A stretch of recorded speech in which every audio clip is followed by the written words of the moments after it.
Rosemary, heaven restores you in life. You're coming with me through the aging, the fearing, the strife. It's the smiling on the package, it's the faces in the sand. It's the thought that moves you upward, embracing me with two hands. Right, we'll take you places, yeah, maybe to the beach. When your friends, they do come crying, tell them now your pleasure's set upon slow release.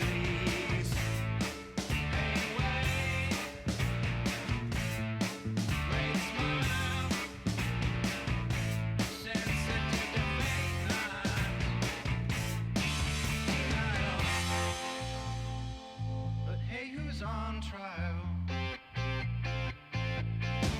It took a lifespan with no cellmate, a long way back. Sandy, why can't we look the other way?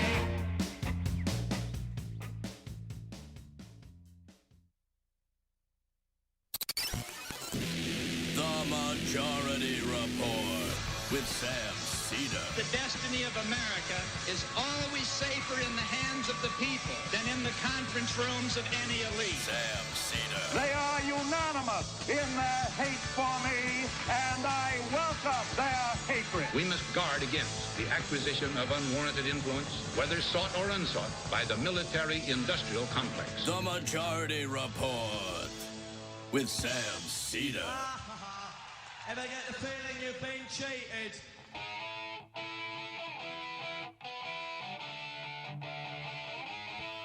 It is Wednesday, February 1st, 2017. My name is Sam Seder. This is the four-time award-winning Majority Report. We are broadcasting live steps from the industrially ravaged Gowanus Canal in the heartland of America, downtown Brooklyn, USA. On the program today, Professor of Law, Harvard University, Laurence Tribe will be joining us to discuss emoluments, immigration, Gorsuch, and maybe the coming constitutional crisis.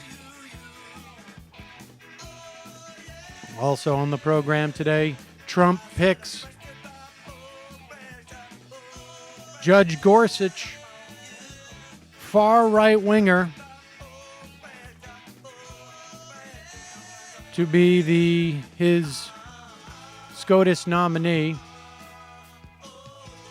Will Democrats follow the McConnell rule and simply refuse to allow a vote? Also on the program today, Republicans change committee rules, pass Steve Mnuchin, Treasury Secretary nominee, and Tom Price, Health and Human Services nominee, through committee. Jeff Sessions passed through committee today, all on party line votes. Betsy DeVos passed through committee yesterday on party line votes. Still a question about her floor vote, however, because it appears she cheated, plagiarized in her questions for the committee. Just a reminder, she's the nominee for the Education Secretary. Meanwhile, the Republican Muslim ban kills, and according to most Americans, hasn't made us any safer. San Francisco sues Trump over his sanctuary cities executive orders. And remember Donald Trump's negotiate with pharma over drug prices promise? Psych. You can forget it. He caved. Turns out it was actually really bad. Not good. Your protests work not only on Chuck Schumer, but Harley Davidson canceled their invite to Donald Trump to visit their factory. The Army Corps of Engineers is ordered to issue the Dakota Access Pipeline permit. And CNN no longer obligated to have liars on their air. Made the decision for him. There you go. All this and more on today's program. I also pre-recorded this morning an interview with Ian Millhiser on Gorsuch. We may run that this afternoon after we speak to Professor Tribe. We may run it tomorrow. Gorsuch isn't going anywhere. And, I made this point with Ian, and I will make it again.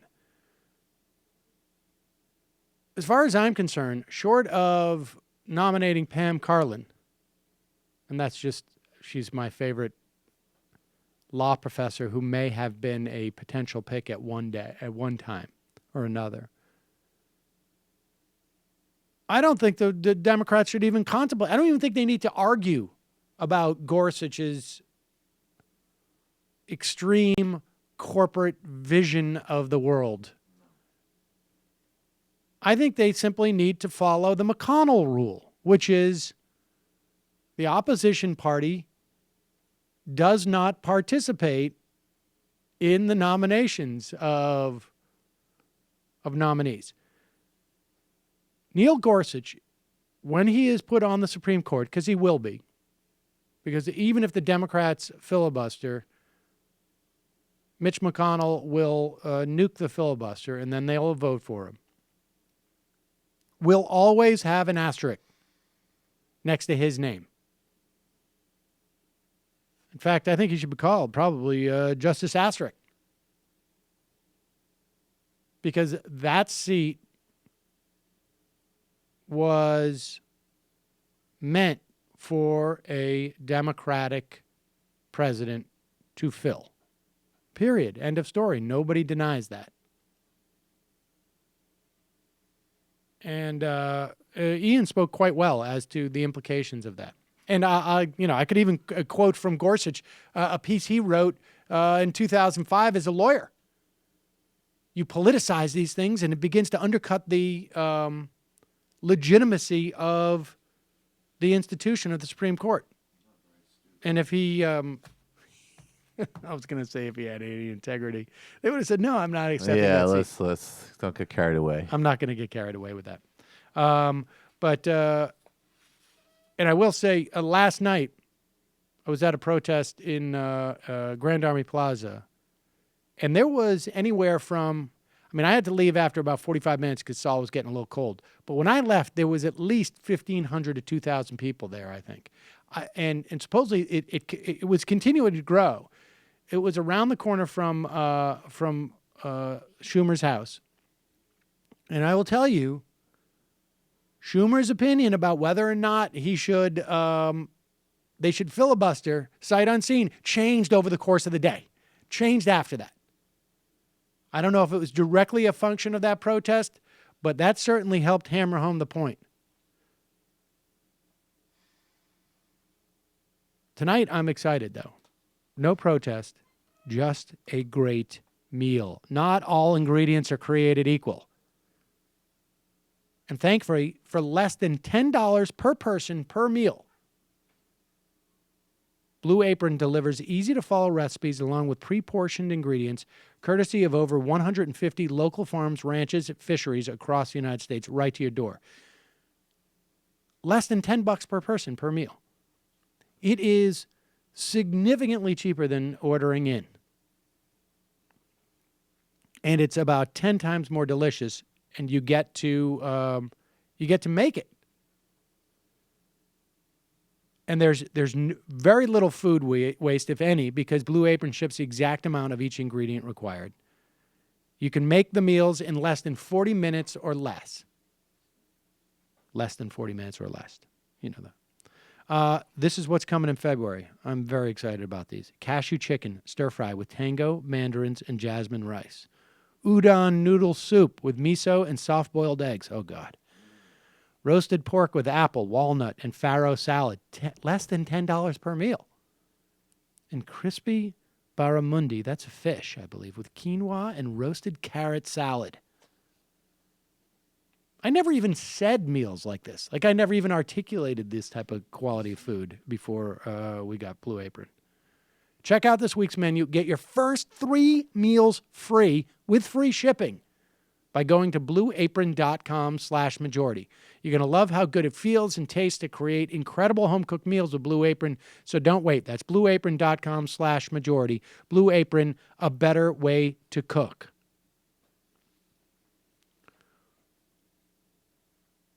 Also, folks, has there ever been a time more in your life where you need to laugh? Do-do, do-do. Oh, my God. I feel like everyone I know is going insane. So you need to find some little place where you can just let it all go. Maybe it's for just 30 minutes. Well, I have something for you on that accord. CISO. You've heard me talk about it before. Do you like British comedies like the IT Crowd?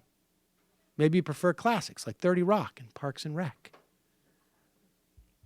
Whatever makes you laugh, CISO has something in its library just for you. And there's new content added all the time. This month, you can watch UK imports like The Darkest Universe and Steve Coogan's Saxondale. Plus, you can access CISO anytime, anywhere, on iOS, Android, Apple TV, almost any other device. And you ready for the punchline, folks? Just gave you the premise. Now the punchline, $3.99 per month. Seriously. Look, the world is going to be laughing with or without you. So you might as well get on board. Go to CISO, that's SEESO.com right now to sign up for 1 month free with the promo code MAJORITY at checkout. This is the best offer CISO has got going right now. 1 month of laugh your ass off comedy free just by using the promo code MAJORITY. That's CISO.com. As in, I see you, so, see, so. All Very right. creative. Well, no, that I see you, actually, I'll tell you why. Because they have old episodes of Saturday Night Live. And I watched that short film with Martin Short and what's his face? He's on Simpsons now. Harry Shearer. And they had a short film where they were synchronized swimmers. And I just remember this moment where I see you, I see you. Oh, yeah, I love that. Right, there you go. So Thank you. funny. Well, that's just how my brain works. That's CISO.com, promo code MAJORITY. CISO.com, promo code MAJORITY. Do you see, Professor Tribe? All right, look, I want to play this video just for a second. This is sort of funny and also sort of disturbing. God, I get nauseous every time I see Trump now. Man, they're just like... He looks grotesque, of course. He is a grotesque figure. Grotesque on the inside, grotesque on the outside. But here's something that I can't tell if he is trying to express his anger with Rudy Giuliani because Giuliani gave up the ghost on the whole Muslim ban thing. Like literally, and we'll talk to Professor Tribe about this. That could be cited in court. Or if Trump is like, so, I don't know, just out of it, that he's not even aware of his surroundings. This is yesterday when he was pretending to pay homage to Black History Month. And I guess this was today, right? This is yesterday. This is yesterday. I guess this is with cybersecurity experts. It's not Black History Month. So, and watch this, okay? He's looking around for Rudy, and you'll never guess where he ends up being. With that, I want to introduce Rudy Giuliani, and he's going to be working with Jared Kushner and with Tom Bossert, who are also here. And Rudy's very much of an expert on cybersecurity. It's been a very important thing to him and to what he does, and maybe I'll ask Rudy to say a few words. Well, thank you very, very much, Mr. President. First of all, congratulations on what is, in fact, a historic start of an administration. I've never seen so much done directly in so short in a front period of him. time. Where's Rudy? Oh, he's sitting directly in front of me, 3 feet directly in front of my face. So he's either expressing his anger with Rudy, which was not a terribly effective way. I don't think I would be like, oh, he must be mad at me because he pretended like he didn't see me sitting right across from him. Oh, he knows what it means. Very strange. Very, very strange. You know, I've not been on MSNBC this week, but I still shaved. Why? Because I actually, well, I don't want to say I enjoy it, but it's not the nightmare that it used to be for me. And why? Because of Harry's. For decades, one big razor company has relentlessly increased prices and reaped immense profits at the expense of their customers. So Jeff and Andy, 2 ordinary guys who were fed up with getting ripped off, started Harry's to fix shaving. Harry's knew there was only one way to ensure quality, so they bought their own factory. By taking less profit and selling directly to you over the internet, Harry's offers their blades at half the price. Just $2 a blade compared to $4 or more you pay at the drugstore. I can't tell if I can actually tell the quality of the blade is better, or just like I know that it's cheaper and I feel better about it. But I get a great shave. They have a weighted ergonomic handle. I like the handles. The 5 precision engineered blades with lubricating strip and trimmer blade, so you can, get into all those nooks and crannies that your nose may have, mine. Rich lathering shave gel, travel blade cover. Harry's is so confident in the quality of their blades, they want you to try their shave set for free. Yes, you heard me right. You just cover the shipping when you sign up. Plus, a special offer for fans of this show. Go to harrys.com right now. Enter the code MajorityReport at checkout and get a post-shave balm, also free. That's harrys.com, code MajorityReport. All right, we're going to take a quick break. When we come back, Professor of Constitutional Law at Harvard University, Laurence Tribe, will be joining us.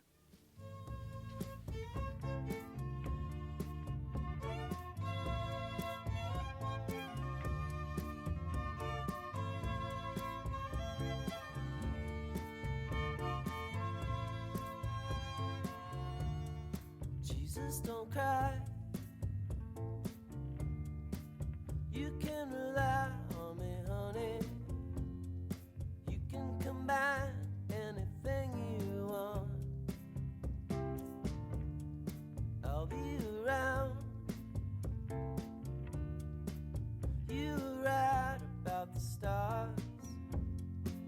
Each one. We are back. Sam Seder on the Majority Report. It is a pleasure and an honor to welcome to the program the Carl M. Loeb University professor and professor of law at Harvard University, Laurence Tribe. Professor, thanks so much for joining us. My pleasure, Sam. So there's a number of things I want to talk to you about, which is in and of itself, I think, a little bit distressing in the sense that we have multiple opportunities, it seems to me, where constitutional issues are being raised almost on a daily basis by our president. But let's start with the emoluments. You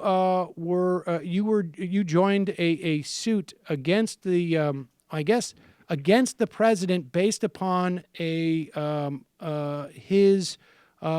being in violation of the emoluments clause. In fact, there are 2 of them in the Constitution. Tell us what the foundations of that suit are. Well, the gist of it is that the foreign emoluments clause, you mentioned there too, the one that we focus on most is the foreign emoluments clause, which from the very beginning of the Republic was designed to make sure that officials of our government, especially the highest officials like the president, have undivided loyalty to the United States, that they are not on the receiving end of benefits of various kinds from foreign governments and from foreign-owned institutions. The concern of the people who wrote the Constitution and ratified it, based on really European history with which they were very familiar, was that countries would basically try to worm their way into one another's priorities. For example, the King of France, Louis XIV, gave presents under the table to the King of England, Charles II, so that he was kind of a mole. And above all, the framers were worried that France or other countries would try to curry favor with the American president or with his family or with others, so that we couldn't really have any way of being sure that when the president makes decisions about our policy vis-a-vis other countries, that he's really doing it in our benefit rather than to enrich himself. And because of the sort of enormous, really vast network of companies that are part of the Trump empire around the world, other countries, India, the Philippines, Turkey, one country after another, Scotland, have opportunities to do economically valuable favors for Trump, his businesses, his family, and it's happening all the time. We don't know, all the details because he's kept his tax returns from us. We don't know all the banks from which he's borrowed, and many of them, of course, are banks controlled by foreign governments like China that are in a position to do him favors, to basically renegotiate loans, put them on better terms. And so all kinds of things that the president does day to day vis-a-vis all of these other countries are being done under the shadow of an ongoing constitutional violation. And so several people and I got together and filed a lawsuit on the first working day of the administration, filed it against the president in his official capacity, asking a court to order him to basically liquidate his assets so that he's no longer in the position of being essentially on the take from one government after another. And then you mentioned the other clause. There is the domestic emoluments clause, which is designed to make sure that the president doesn't get sort of paid on the side by the Secret Service or some other part of the U.S. government or by state governments. That's also something that the president is violating constantly. And as this suit moves on, that might assume a more prominent place in the litigation. What's stunning about the emoluments clause is that we have heard so little about it prior to, or at least I have, so little about it prior to Donald Trump actually winning the election, and that it seems to be so fundamental to one of the reasons why we didn't when our government was set up, we didn't have a king. Right? Exactly right. I mean, we heard little about it over the years, although some of us, make our living studying obscure little details have heard about it. But the country's heard very little about it because basically, with very limited exceptions, our presidents have just obeyed it. We haven't had a president who has taken the position that he can run a business empire and the United States of America both at the same time. It's kind of an amazing juggling act.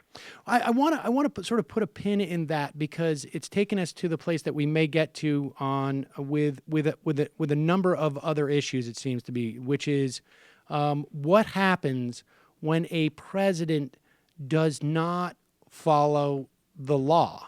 I want to sort of jump over to the immigration ban because we have another instance where this executive order it's been stayed by 4 U.S. district judges, or I should say at least part of it has been, and there are other lawsuits that are ongoing that both question the executive order based on statutory grounds, but what seems to be more prominent is the constitutional grounds. Tell us what the argument is in terms of why this immigration ban violates our Constitution, and then we'll work our ways up to what is the recourse when the president does this. Well, it violates the Constitution in some pretty fundamental ways. The First Amendment says that the federal government cannot establish a religion, and that clearly includes, both in terms of the original meaning of the document and what it's come to mean over the centuries, that includes any kind of line drawing by the government among people based on their religions, whether you prefer some to others or disadvantage some. The government is supposed to keep its hands off of religion, not only in terms of not interfering with religious freedom, but in terms of not playing favorites and basically declaring that we're a Christian nation or giving us any other religious identity. Well, this law clearly violates that. It's basically targeted at 7 identified countries that are all Muslim majority countries, and the government's response that there are 39 other Muslim majority countries that aren't covered really is not a response at all. I mean, if you go and kill 25 black people because of their race, it's not an answer to say that there are millions of black people I didn't kill. Right. So this is clearly religious discrimination, and it's touted as such. The president has said that the reason that minority religions that might be subject to persecution in these 7 countries are excluded is precisely that he thinks that Christians have had a terrible time in these countries, and he wants to give them a preference. So it's clearly a violation of the religion clauses of our Constitution. It's also so draconian and unaccompanied by fair hearings or anything else of that kind that it violates the due process clause of the Constitution. And it also, in as much as it violates what Congress said in 1965, that you can't pick and choose among immigrants based on nation of origin or religion, it's a kind of violation of the separation of powers. So it's kind of a cornucopia of constitutional violations, including some statutory violations, which transmute this into a usurpation of Congress's prerogatives. It's sort of a test case, an example of something that manages to violate so much in the Constitution all at once. In fact, it may also violate the Emoluments Clause, because, as some people have pointed out, one thing that's true about the 7 countries that are named here is that none of them are countries in which Donald Trump and his enterprises do business. The countries of Iraq, Syria, Sudan, Iran, Somalia, Libya, and I guess Yemen are really pretty much too poor to be of great value to Trump, whereas the countries that attacked us on 9/11 or sent people to attack us, those are countries like Egypt and the UAE, in which Trump has a lot of business interests. And we should note that the UAE foreign minister defended the Trump ban. But let me ask you, just in terms of standing, it seems to me that when on the issue of violation of the Establishment Clause of the First Amendment, it seems like that is a restriction that is placed on our government, right? And so the violating the standing issue, it seems to me, would be easier than the due process situation, which is a right that is reserved for American citizens. Do I have that? Is that analysis correct? And how do you? It's not quite correct. The interesting thing about the due process clause of the Constitution, there are 2 of them. One in the Fifth Amendment that limits the federal government, and one in the 14th Amendment that limits the states and cities. It's couched in terms of persons. It says that the government cannot deprive any person, and the Supreme Court has said that includes non-citizens. It even includes, in some instances, non-permanent residents. Can't deprive any person of life, liberty, or property without due process of law. There are limits on the extraterritorial reach of our Constitution. I mean, things that happen entirely abroad are thought by some people not to be subject to some constitutional provisions. But that's a complicated question in itself, because even though some of the people hurt by this order are outside the country, the order involved action taken very much inside the country, indeed inside the Beltway. And a lot of the people affected are people who had green cards, who had already received visas, who had left the country and are trying to return. And you are right to this important extent. The Establishment Clause is concerned with the adverse impact on everybody of having the government take sides religiously, so that Muslims in the United States, including American citizens who are Muslims, are being told in a way that they are second-class citizens. They're not full members of the community, when they're told that their friends, their neighbors, their loved ones from abroad are under a cloud of suspicion. They can't come in as refugees. They are prevented from, for a certain number of days, from coming in as immigrants. And so a lot of the constitutional principles that are being violated here are principles that have application both to people here, including and especially citizens, but also to people outside the country.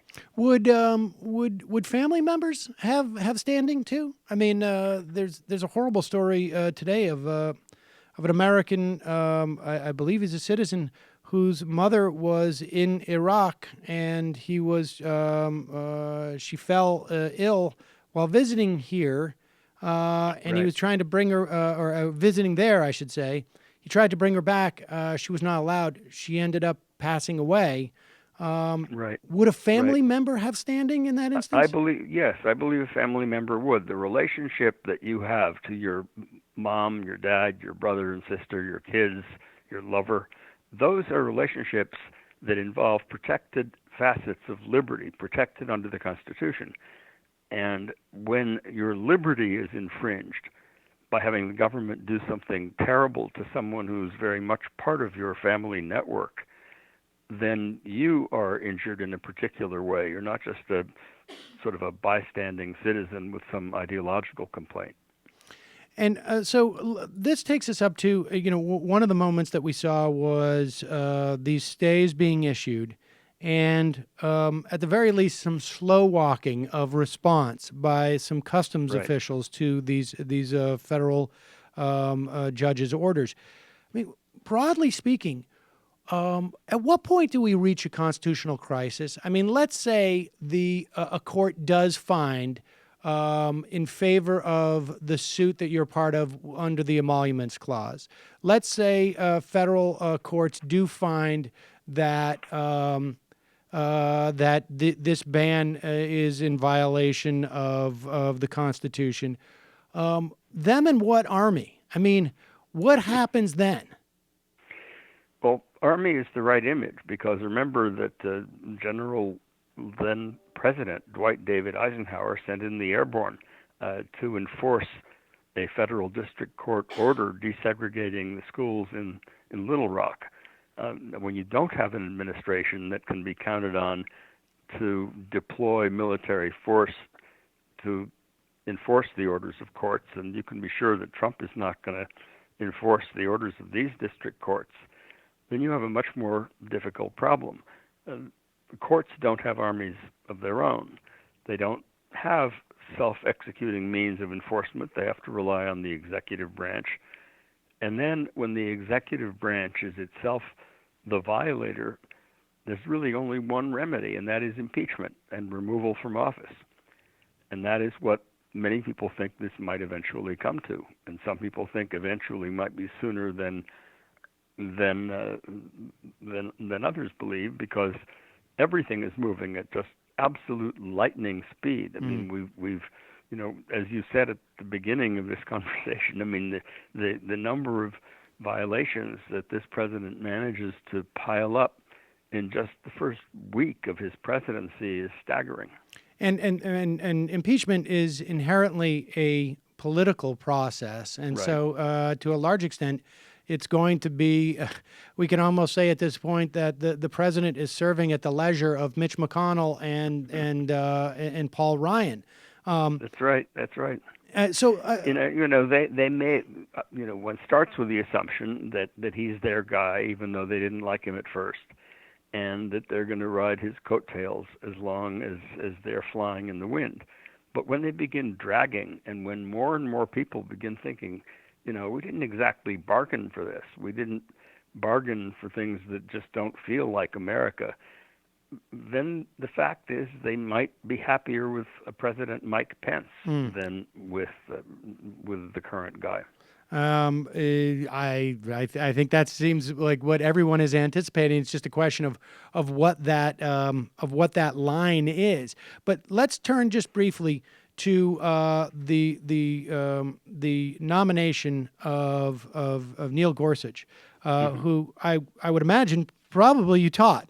No, as it happens, Barack Obama and Neil Gorsuch were in the same graduating class, but Barack Obama was in my constitutional law class.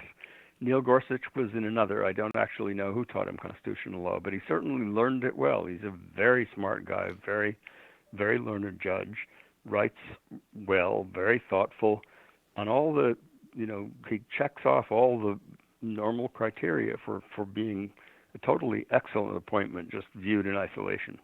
All right, but let's broaden that view out, because there are some who argue, and in fact, Gorsuch, when he wrote in 2005 in a piece for I think it was the National Review, that the politicization of this process is undercutting the institution of the Supreme Court.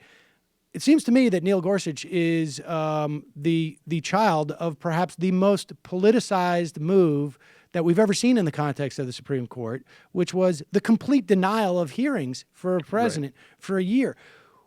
Putting aside his own sort of individual merits, is he going to have an asterisk next to his name regardless of what happens going forward?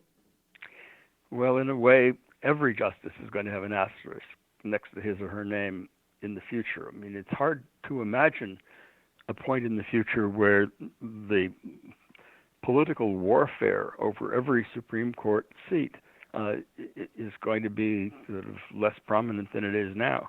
I mean, I wouldn't be shocked to see an 8-member court lasting for quite a while and the court getting smaller by attrition, because what the Republicans did to Merrick Garland was so extraordinary that it's very hard to imagine how we dig our way out of that hole. That is, viewed purely in isolation, Neil Gorsuch is a terrific appointment, even though ideologically he's at a different point than the justices that I tend to agree with or favor. But you can't view it in isolation. There's no way to think about this seat, at least for someone like me, as anything other than a seat that was stolen from Merrick Garland in the first instance, and ultimately from Barack Obama, because he was treated as though he was just not a legitimate president in his final year. And when you've got a stolen seat, as you say, whoever fills it will have a kind of asterisk. And the whole question of how the Democrats should proceed now is just extremely difficult. I mean, one perspective is 2 wrongs don't make a right. They shouldn't be as obstructive as the Republicans were. But the other perspective is, if they don't grow a spine on this, when will they?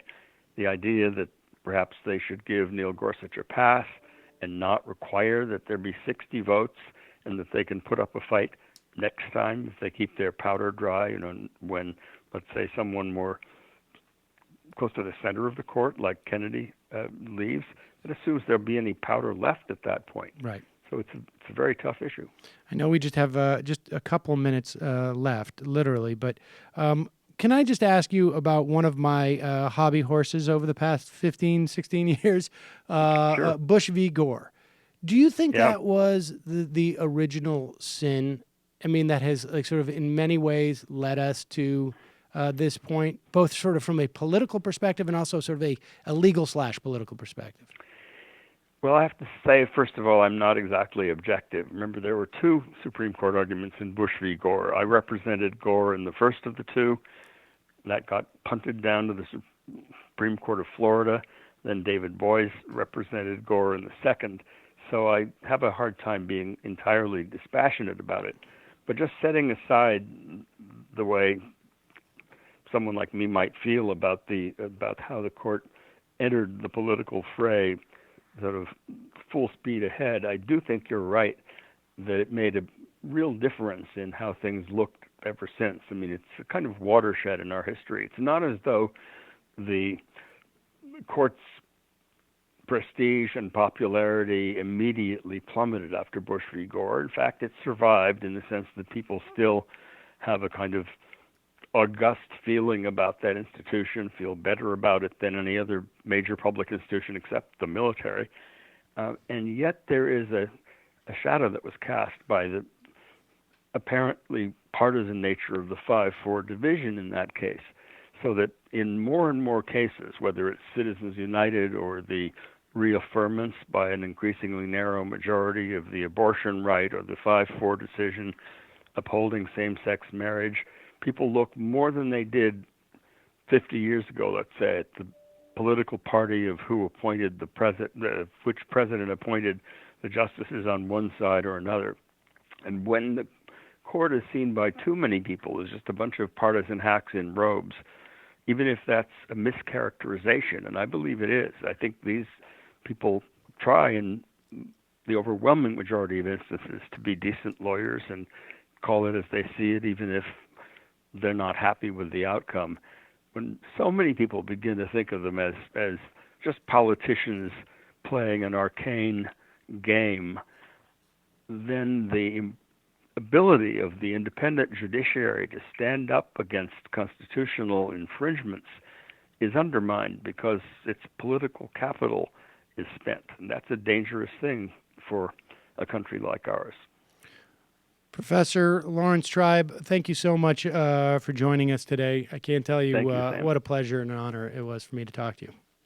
Pleasure and honor to talk to you. I really enjoyed it. Okay, bye-bye. Thank you. Bye. All right, folks. There you have it. We will we'll play the breakdown of Neil Gorsuch tomorrow with Ian Millhiser.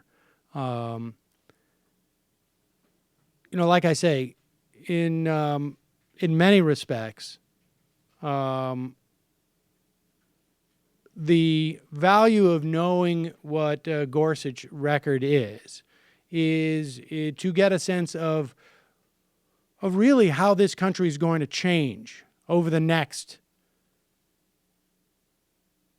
2 or 3 decades. There's every reason to believe that Neil Gorsuch will be a Supreme Court justice for the next 30 years, maybe more.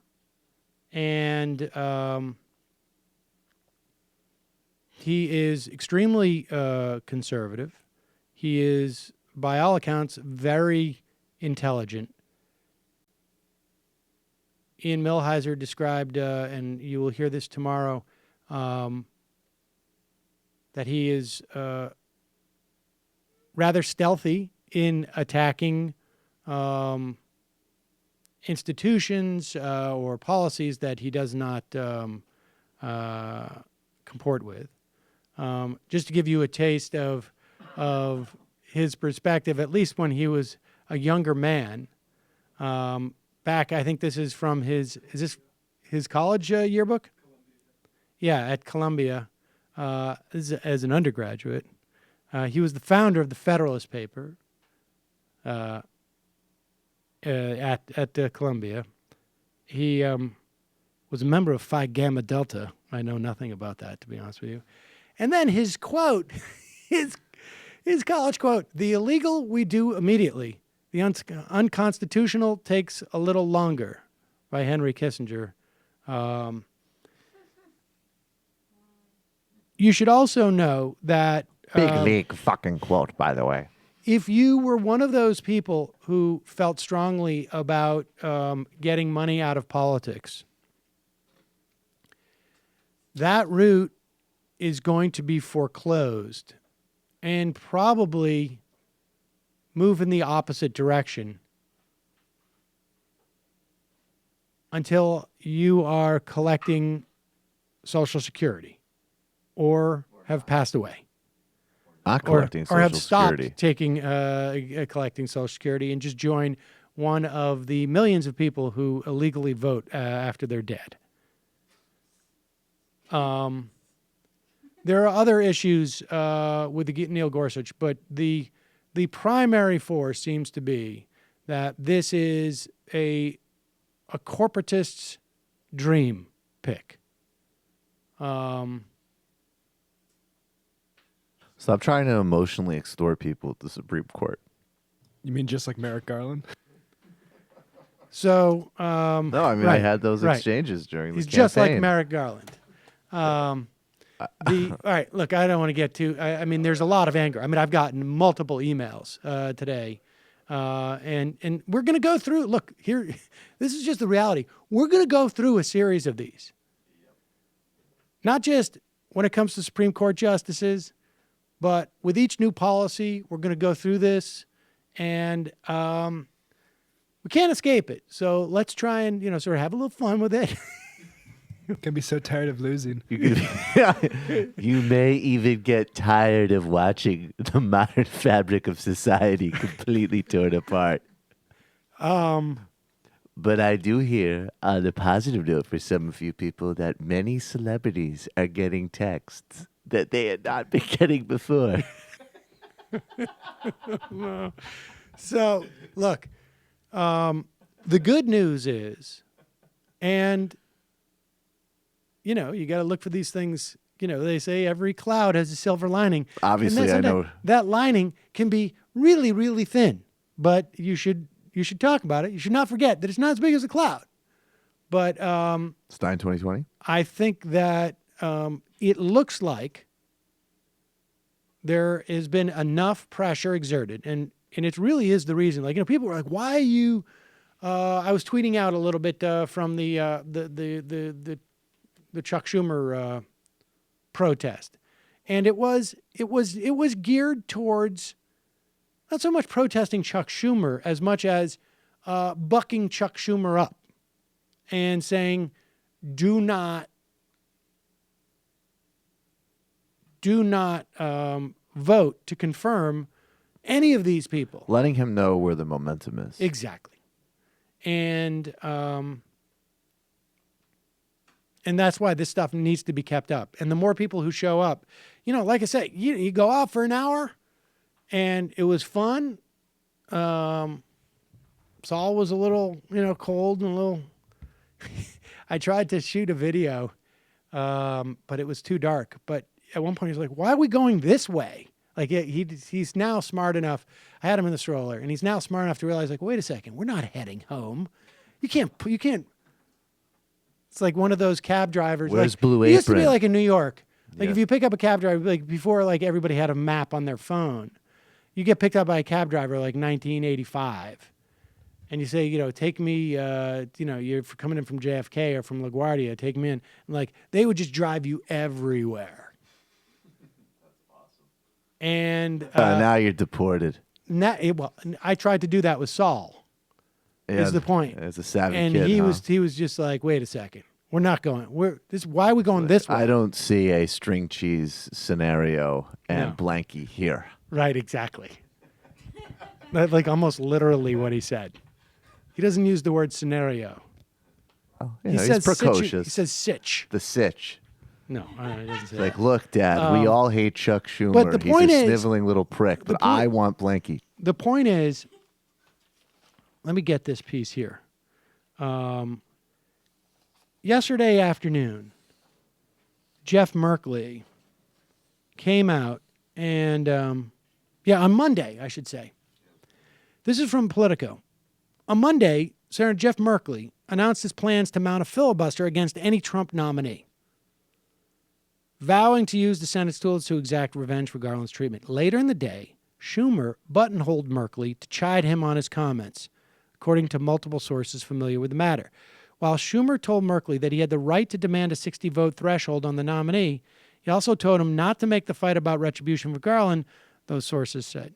Schumer told Merkley, who's now the caucus's chief deputy whip, to speak for himself and not the party. After the protest last night, and of course there's a lot of other things going on, but these all, you can't disaggregate this stuff any more than you can say, like, it's important for one person to show up at that protest. Of course it is, because the more people you get there protesting, the better. Schumer came out and said they're going to need 60 votes. And the value of this is not necessarily tangible. It's political. It is to really help in 2018 and to make it clear and make the Republicans own not only Neil Gorsuch and the Supreme Court. Hopefully it also gets the left to understand the importance of the Supreme Court, but I'm afraid that ship has basically sailed, at least for generations. And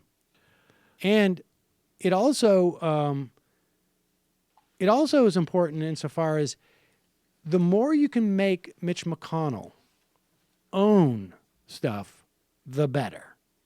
And that if there's no excuse for Mitch McConnell to give to his base that there is a filibuster, then they're going to own what the base is demanding they do, and it's going to put pressure on them, which, that's really the only course of action we have at this point. It may also speed up an impeachment scenario, possibly, which I thought would only definitely happen after the midterms. I don't think it certainly is not going to happen before the midterms, short of like Donald Trump running around naked on which I am not precluding. The front lawn of the White House. Where's Rudy? Needs to be the front lawn. Where's Rudy? All right, we're going to take a break. We're going to head into the fun half, 646-257-3920. Folks, it's your membership that makes this show possible. If you have the financial means, go to jointhemajorityReport.com, jointhemajorityReport.com. Again, if you don't have the means to pay for a membership, send us an email at Majority Reporters. We will work a deal out with you. We don't turn anyone away. What else? JustCoffee.coop, fair trade coffee, tea, or chocolate. Use the coupon code MAJORITY, get 10% off. All that other stuff. Majority Report, kickback.com if you buy crap from Amazon or Jet. I'm hearing, well, I'm not going to say anything. And we'll be right back, 646-257-3920.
What's going on here?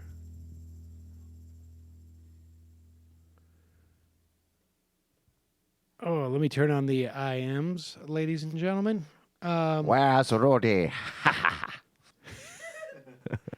Do you see the disrespect? You are nothing. You are a cross-dressing mayor. I don't know. I think he may have just done it to embarrass Rudy, and it just didn't quite come off that way. Go ahead, take the cyber. Whatever.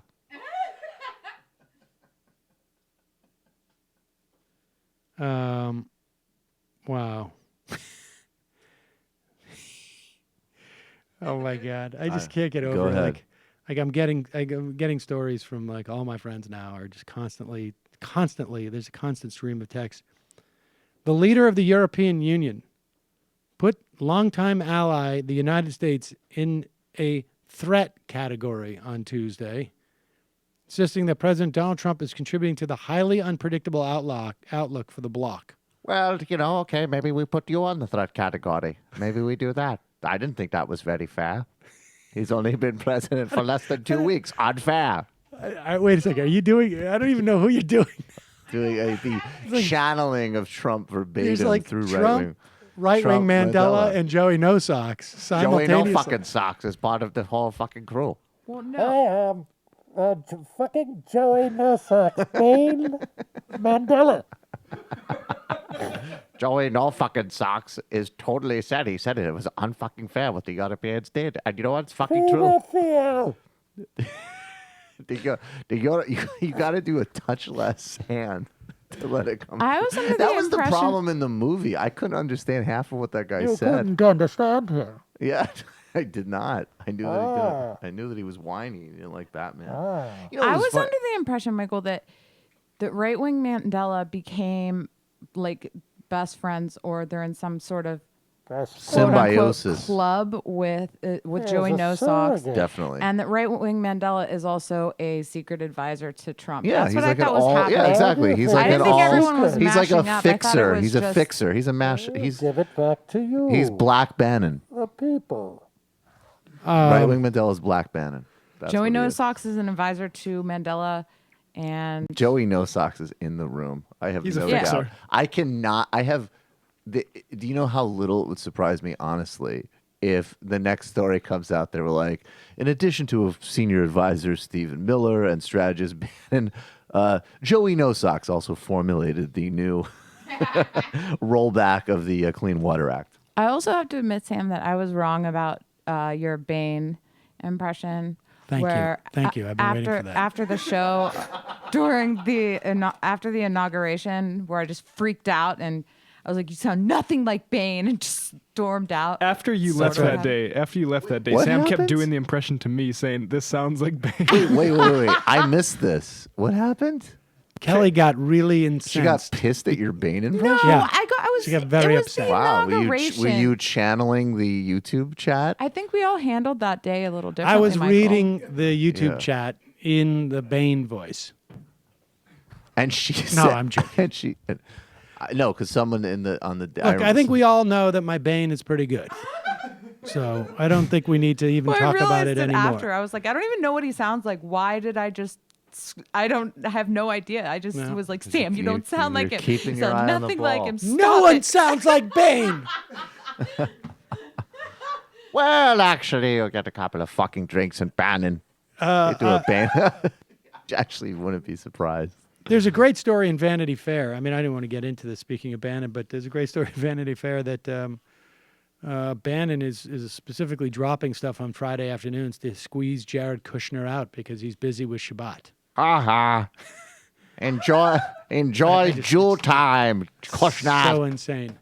So insane. By the way, maybe you treat your father-in-law with a little more respect and let him feel up his daughter once in a while, you ungrateful ingrate. So with this, the role of Steve Bannon is becoming clearer. Now, you know, we were talking about this prior to the inauguration in the lead up, and there were stories about how Bannon has made peace with Paul Ryan and this and that, but it is quite clear that up until this point, and people were like, you know, how could, I mean, before the election, like, Jared Kushner's there. How could Bannon be an anti-Semite? Like, as if an anti-Semite can't function in the world where Jews exist. Like, we have know the done stories. many meetings with Jews. Well, but the point is, we know the stories that that Bannon, that have come out from his the sealed depositions in his divorce. We know the stories of him complaining about why there's so many Hanukkah books here at this private school. I'm going to send my kids to all this stuff. Bannon probably had to run into some Jews. I mean, he owned a part of Seinfeld, and so of the show. What's the deal with Steve Bannon? But it is becoming clear that he is at least one of the major, if not the major, power source in the administration, and that Jeff Sessions is more closely allied with Bannon than probably anyone else is allied with anyone else in that administration. The Jew gave us the revelation, but he also gave us usury. And also, need I remind you who would come down from the Chicagos and the New York cities to tell us how to treat our property. All right. Okay. But be that as it may, here is, this is pretty wonderful, both in terms of slamming Bannon, but people, here's the thing. It's like, it is not outlandish to imagine, if you're on Twitter, that you can impact the behavior of the President of the United States. It is not outlandish to imagine. In fact, it's almost irrational to imagine that if you go on CNN, it's impossible for you to impact the president. And here is a clip of which number is this? Oh, okay, yeah. This is New York Times contributor Wajat on Don Lemon's program.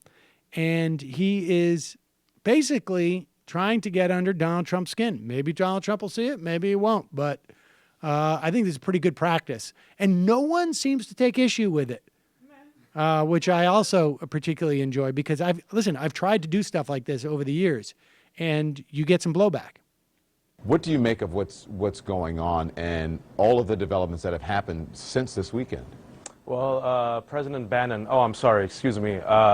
Trump's Muslim ban is that a Muslim ban, and the reason we know that is Rudy Giuliani, probably because he's getting really old, blurted his mouth and said that President Trump, Bannon's poodle came to him and said, I want to do the Muslim ban, find me the legal way to do it. President Trump, throughout his entire campaign, said the following, that he would do a temporary or permanent ban of Muslims. That he said openly, Islam hates us. Not radical Islam, Don. Islam hates us. He said he's open to a Muslim registry. He said he wants to do an extreme vetting of Muslims. So yes, call this what it is. It's a Muslim ban. Anyone who says anything else, it's an alternative fact, which is doublespeak for a lie. I'm an American Muslim born and raised in this country, and my wife, Sarah, is from Okeechobee, Florida, right? She was born there in Okeechobee, Florida, and literally there were no other minorities, and so for about 20 years people thought she was Latino, even though she's South Asian. She told me 3 days ago, for the first time, and this is a very sobering point, she says, for the first time in my life, I'm worried about the safety of our 2 American Muslim kids in this country. It broke my heart. I have these 2 babies, Ibrahim, 2.5 years old, a wild Sufi, rambunctious and crazy, and my warrior princess Nuseba, who's 6 months old. Both of them are adorable and cute and look just like Sarah. Thank God they don't look like me. And it broke my heart. But at the same time, there's a saying of the Prophet Muhammad, and it's a beautiful saying. It says, even if the day of judgment is around the corner, plant a seed. And it may look like one of the 4 horsemen of the apocalypse is President Trump, but plant a seed. My faith commands me to be hopeful, not to give into despondency, cynicism, and hate. And you know what I'm going to tell my kids, Don, and this is important. I told my son right before I left, I don't think he understood me, he's 2.5, I said, you're going to resist. This America belongs to you, and I want you to succeed, and I want you to thrive. There are going to be haters who are going to try to bring you down, but you're going to outwork them, outsmart them, outdebate them, outthink them, outtweet them. You're going to out-hustle them, you're going to out-dream them, out-hope them, and inshallah, you will forgive them. The beautiful thing about President Bannon is the following. He has awakened a multicultural coalition of the willing. Slumbering giants, kings, and queens have woken up and taken to the streets.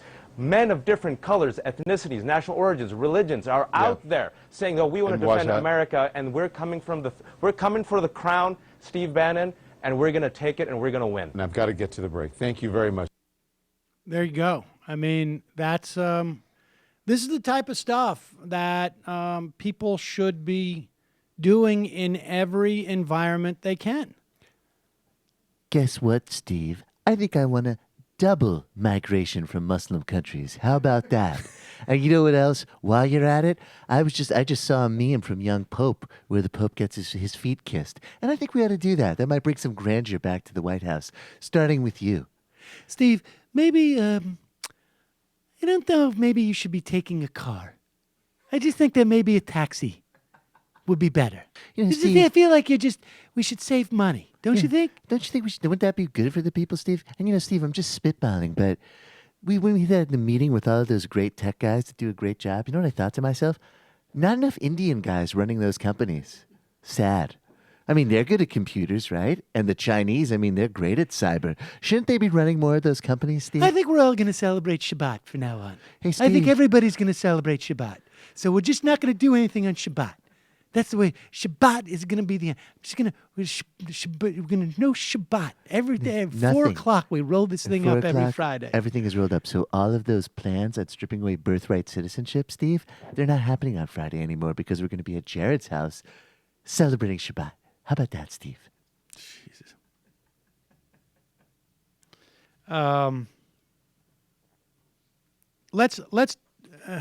This is going to be very disturbing. There's been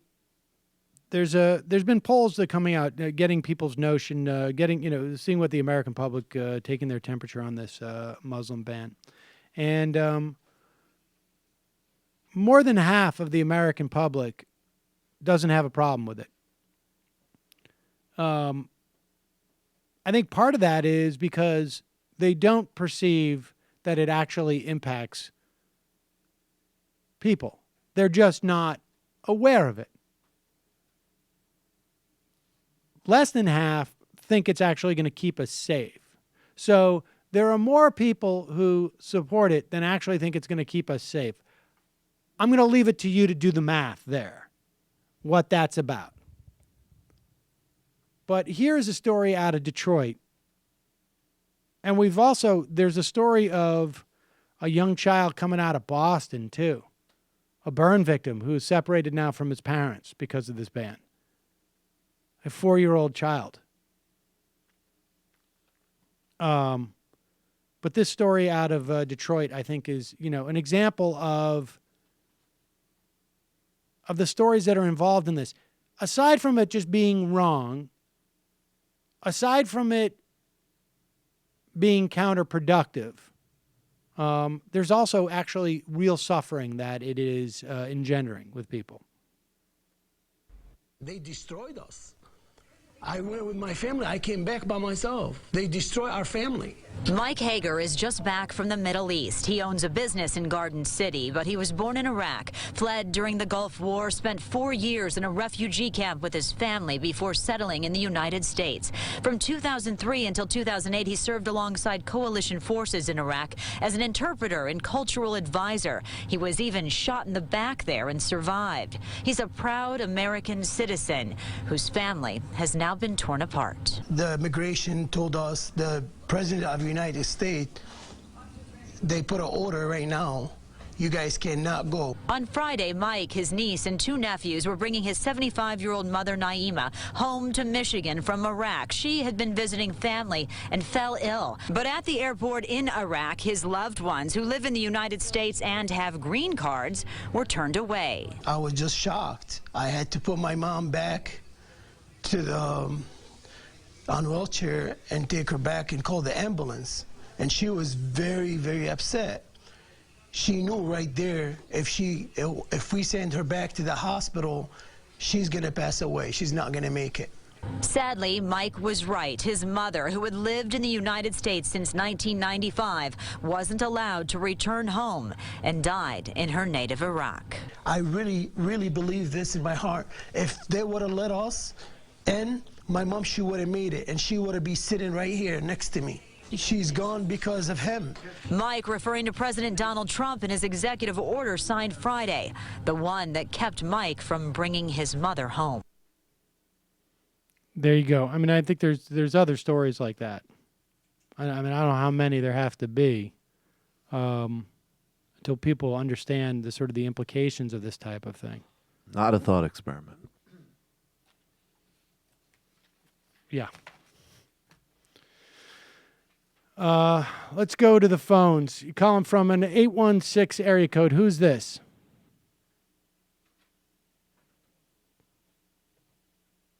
(816) area code. Hey, Sam. Yes. Hey, this is Stuart from Jacksonville, Florida. Hi, Stuart. What's on I your know mind? this is a little bit off topic, but I've been trying to figure out the answer to this question. Okay. When it comes to Jeremy Corbyn, why can't he gain any traction? Do you have any insight into this? Why can't Jeremy Corbyn gain any traction in Britain? I can talk about this on Monday. Yeah, I mean, Michael will talk, but I think broadly speaking, it's because he is, I think, a left populist. I think that makes it rather difficult for him to gain traction in a society that is, dominated by, sort of people maintaining a grip on neoliberal policies. I mean, and I think there are probably also sort of some internal issues on the left with Corbyn. You mean as opposed to, let's say, Bernie Sanders in this country? Yeah, I mean, if you want to compare he has real. Like a pretty I mean, honestly, a lot of the problems are strategic and presentational from what even people who like work in labor politics on the more left side have told me. But I'll talk about it more on Monday. Appreciate the call. All right. Thanks. Bye. Some things are just as simple as like some people are not particularly effective communicators. Calling from a 702 area code. Who's this? Hey, Sam. How's it going? Pretty good. How are you doing? Who's this? This is Ryan from Norfolk, Virginia, or Newport News, Virginia. I have a question I'm curious about because I heard there's like some 50 lawsuits going after Donald Trump right now. Or something around that extravagant number. You mean in terms of as president? You mean over the past week? As president. Yeah, I mean, I know that there's. I heard the 50 number. I know there's a lot. Yeah. But my question deals with like. How does Donald Trump deal with this, with all those lawsuits, without trying to maybe like slow down everything and get them in line, so he just deals with it one at a time, so nothing goes with those lawsuits?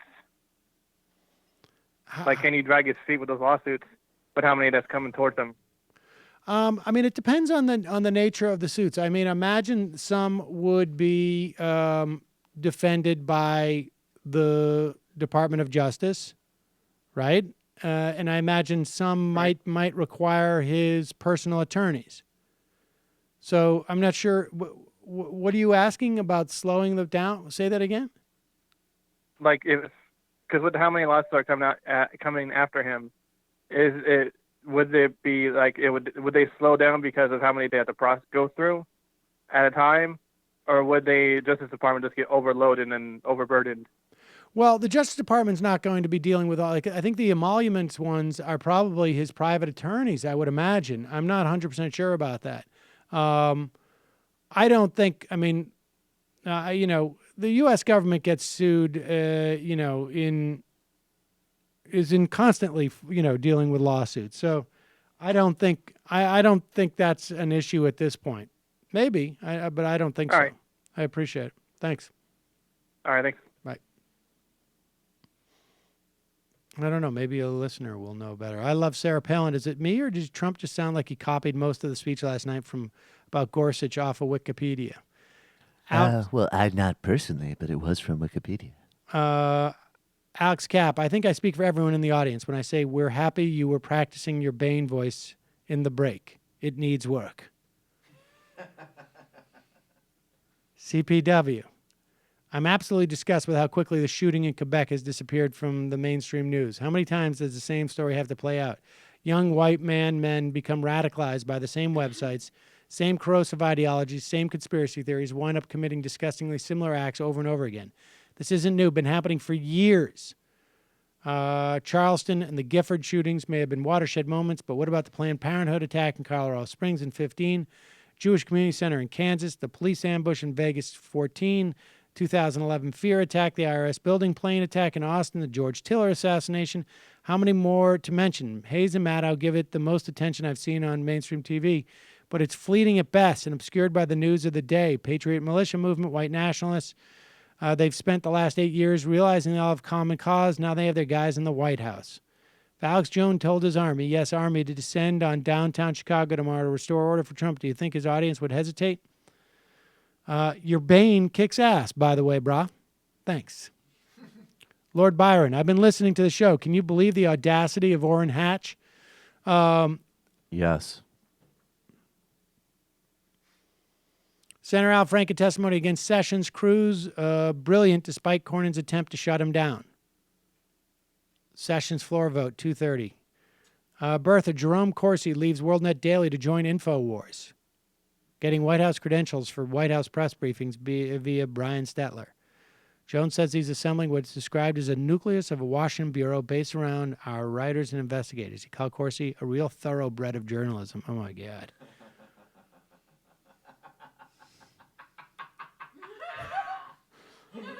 He's a real thoroughbred. In the sense of mentally ill. Norm-free politics. If every cloud has a silver lining, how come we're just getting golden showers? Louis Brandeis, do you believe the politicization of the court negates stare decisis for its 5-4 cases that you disagree with? Heller, Hobby Lobby, Shelby County, etc.?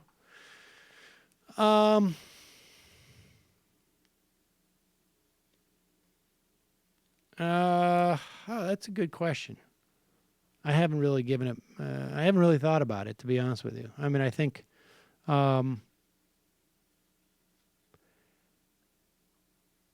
I think it must, because I don't know if negate is the right word, but it certainly mitigates. Stare decisis, just for people who know, is sort of the default principle of respect for precedent. And that the court applies to existing law. I think, I think in those 3 cases that you mentioned, I mean, I think it definitely mitigates it. I don't know that it negates it, but maybe by mitigating it, that does negate it. I need to think about that more. But yeah, but largely yes. But also not terribly relevant anymore. I mean, honestly, I hate to be a fatalist. I guess it's conceivable that that Kennedy and Breyer and Ginsburg make it 4 more years in the court, or that maybe in 2018 the Democrats take the Senate and the House and, prevent any other judges from assuming the. But I would imagine, well, I don't know. If Kennedy retires, if he has any plans to do so, I would imagine he's going to do so soon. Brian Boatman. Mango Child, I just had to turn on the sound down to watch Trump's litigation pageant last night, but if you focus on Judge and his wife while Trump is running on, their facial expressions are like, this man isn't right. Brian Boatman, thinking today about the strategy you articulated on Ring of Fire, how Obama could have appointed Garland and thrown a wrench into Trump's plans, how different things would be today if Obama had shown a small amount of courage. Well, also, I think there was just a huge political miscalculation by Obama when it came to Garland. And it was the same miscalculation he had made from the beginning of his administration, which was erred on the side of assuming that there was some reasonableness with the Republicans. Or shame. Or shame, or whatever you want to call it. The fever's breaking. Fever's break. That's like, I wonder if he's in Barbados saying that right now. Fever's He's like, breaking. I mean, look, in a couple of years, I mean, there's a couple scenarios. 20%. Soon as we're all gulags. Right. But, Soon as they seat. What I think is really going going to Gorsuch, then I think the fever breaks. What's going to happen is 'Cause they get Vladimir the Supreme Court Putin back. is going to sit down with Paul Ryan, Speaker Ryan, Leader McConnell. They're going to sit down and they're going to say, do we really want the transaxis, American, Russian, neo-fascist, white supremacist empire? Is this really who we are? Is this who we really want to be? And then the fever will get a break. Well, I don't understand what, after so many months, okay, Obama made a miscalculation, but wasn't there a potential for a recess appointment between December and January? That Not was a like recess. The last I mean, it was. You could have forced any number of things. Would they have been sustainable or durable? I don't know. But you could have done those things. But you could have also appointed someone who was going to actually put political pressure on them. I think it was also just Garland it actually literally was an instance of Chicago politics in reality. I mean, he's a guy that goes back a long way with Obama's original political networks, and he's good at his job, and they thought it was his turn. Righteous Coder. I listen live almost every Tuesday through Friday, a.k.a. good non-hungover host days. Ooh, non-hungover. Ooh. I have just to shut off the news for who several wrote that? days a week now to function that to is avoid the not- regression happening.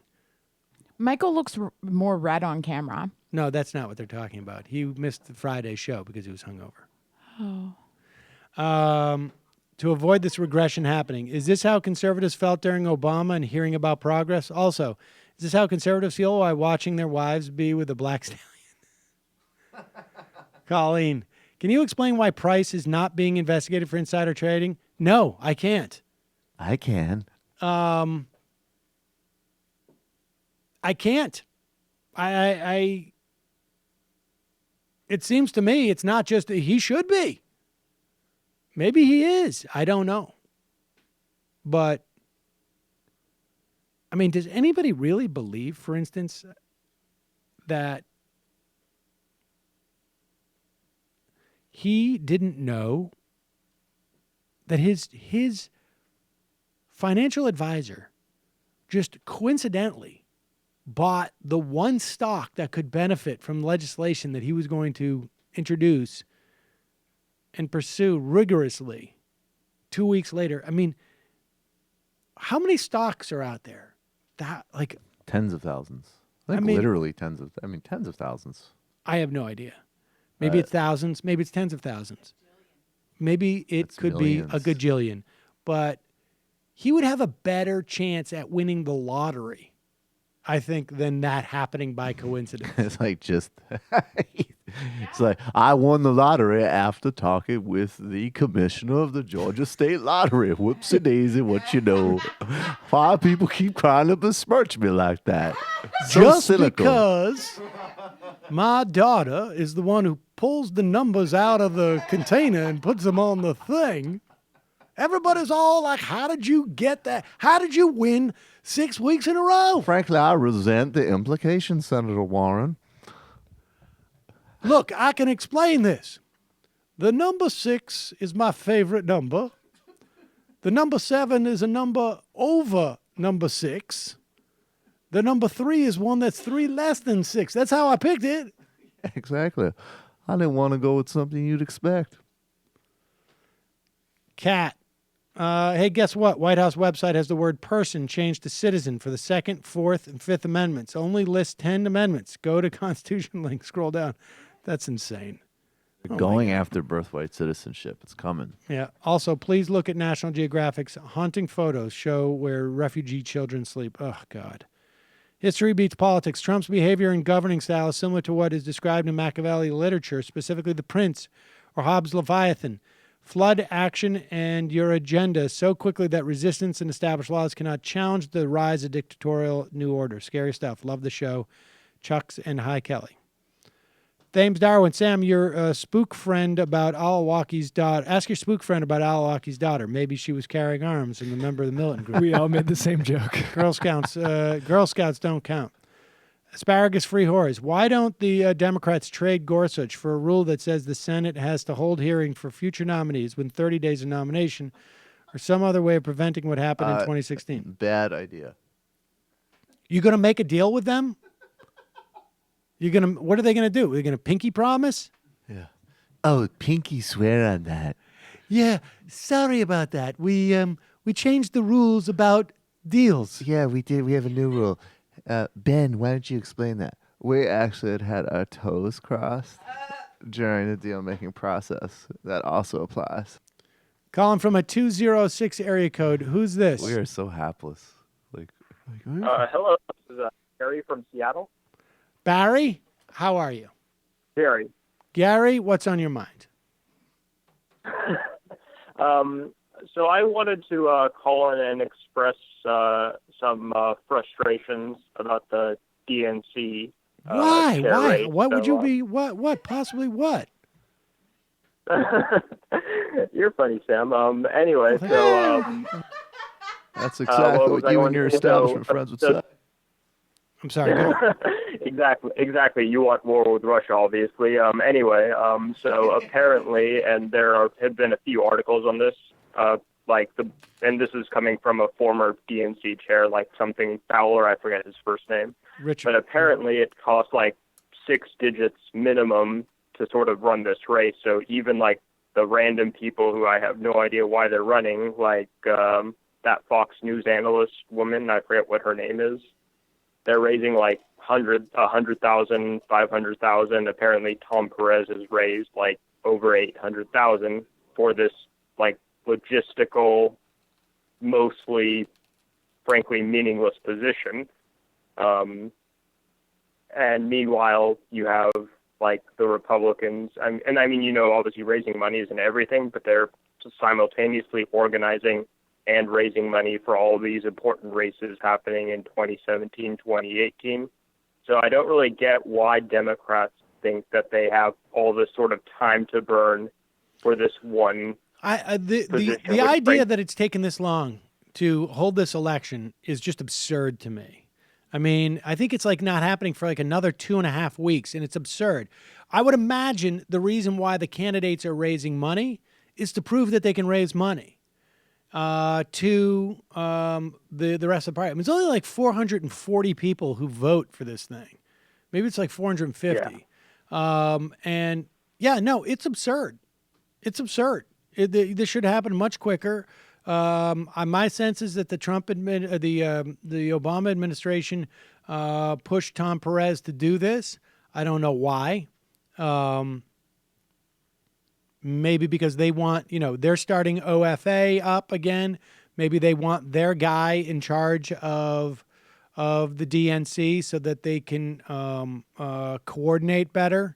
But frankly, my sense is that for all the different positives one could say about Obama, and we could have a debate on the net. I don't want to do that, but the one thing that I think is completely inarguable is that this guy was not very good for the Democratic Party and never seemed to give a crap about shoring up the Democratic Party.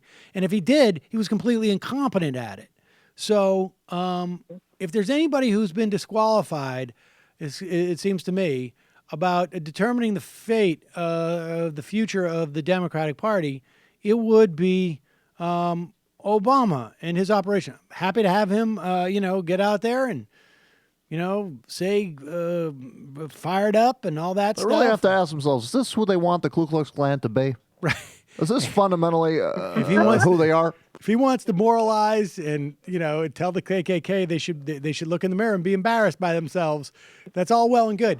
But We're not neo-Nazis. That's not who we are. Right, exactly. Steve Bannon is a much better person than that. Now put down the bottle, put down the copy of Mein Kampf, stop ranting about your ex-wife. She isn't even still in the same room anymore, Steve. And think about, is this who you really are? Is this who you want to be? I mean, I just don't know who. If somebody could show me a worse track record, I mean, I just remember him saying, "Don't worry, I got this," in 2009, 2010. And you know what? He didn't. He never did. So I'll wrap this call up, but I do want to make one last really quick comment. So, like, you can compare, like, Obama's comment after he won election in 2008 to, like, Paul Ryan's and Trump's now. So in 2000, like, shortly after he won, Obama released a statement saying, like, you know, no one party has a monopoly on good ideas. Right. And meanwhile, you know, Trump, who lost the popular vote, had a smaller electoral college victory. He said, we have a mandate. And Paul Ryan says, we have a mandate. It's a good time to be a bold conservative. Yep. Yeah. Yep. All right, man. Bye-bye. Okay.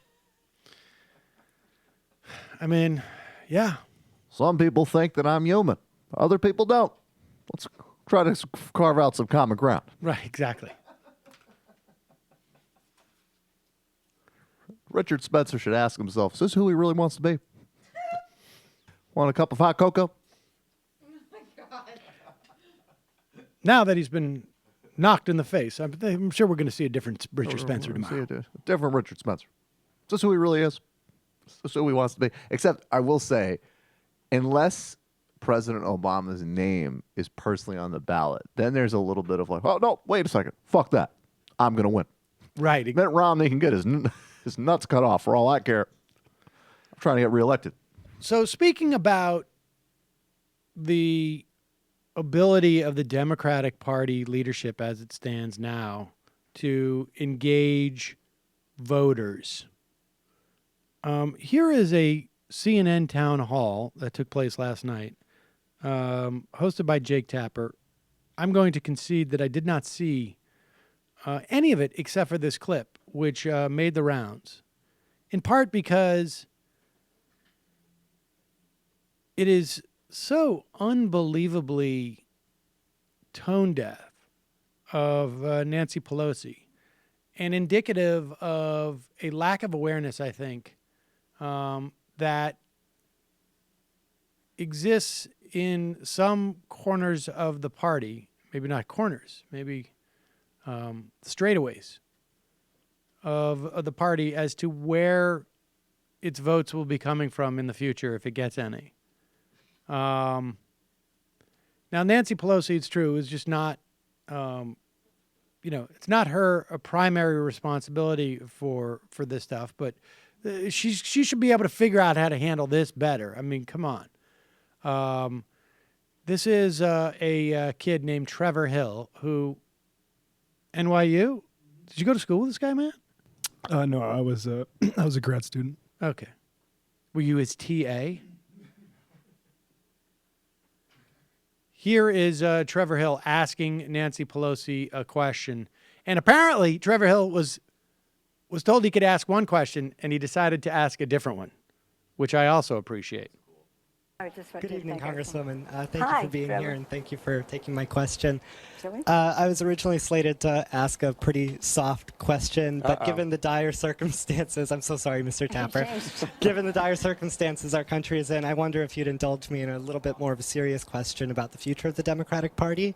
What I've seen on NYU's campus and what I... Can I just say, I love the fact that he also called Jake Tapper Mr. Tapper. That's awesome.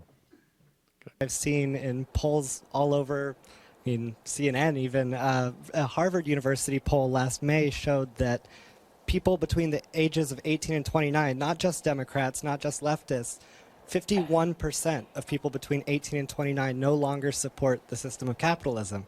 And that's not me asking you to make a radical statement about capitalism, but I'm just telling you that my experience is that the younger generation is moving left on economic issues. And I've been so excited to see how Democrats have moved left on social issues. As a gay man, I've been very proud to see you fighting for our rights and for many Democratic leaders fighting for our rights. But I wonder if there's anywhere you feel that the Democrats could move farther left to a more populist message, the way the alt-right has sort of captured this populist strain on the right wing, if you think we could make a more stark contrast to right-wing economics. Well, I thank you for your question, but I have to say we're capitalist, and that's just the way it is. However, we do think that capitalism is not necessarily meeting the needs with the income inequality that we have in our country. And let me just tell you this. I don't know how much time we have. About 40 years ago, a little bit more now, no less a person in terms of capitalism than the chairman of the Standard Oil of New Jersey said. He talked about stakeholder capitalism. Capitalism that said when we make decisions as managements and CEOs of the country, we take into consideration our shareholders, our management, our workers, our customers, and the community at large.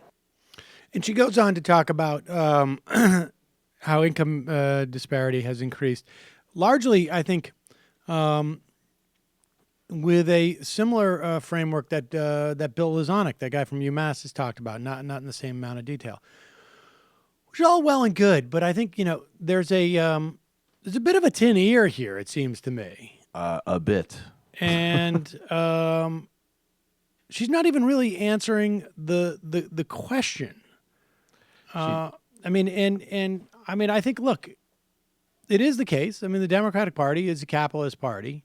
And they're certainly within their rights to be so.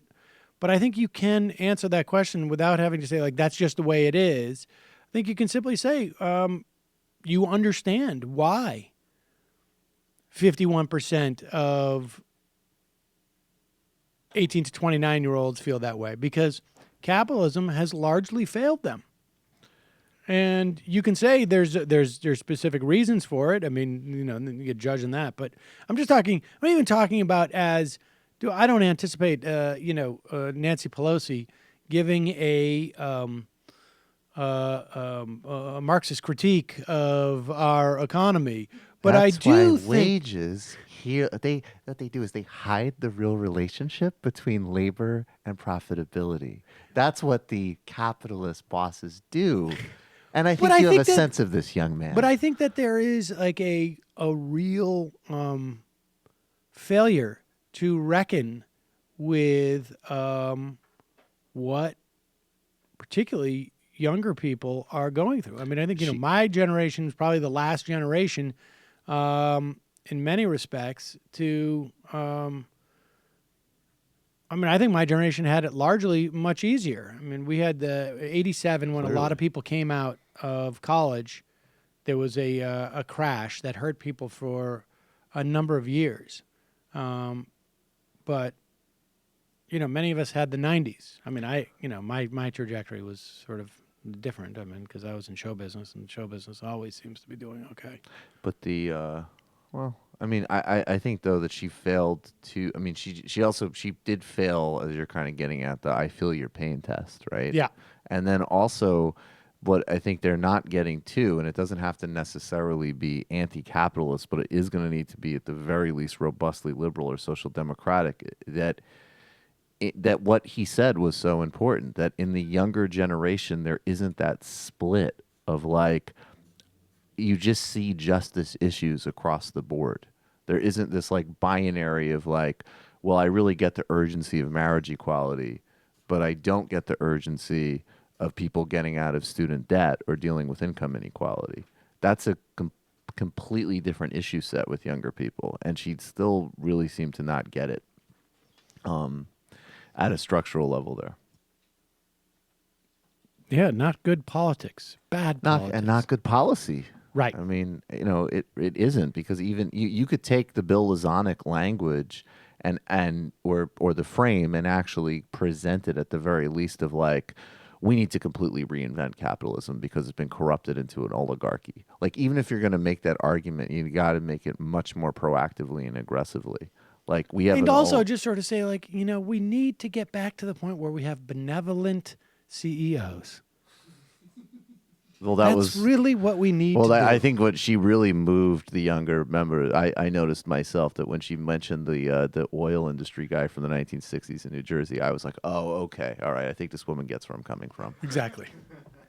There was a time where our huge oligarchs understood that they needed to let a little air out of the tire. Yeah, they didn't want a revolution. But what we've discovered recently is that if we put it all on credit cards and throw you little mouth-breathing morons in front of your video game boxes, you'll actually be less agitated.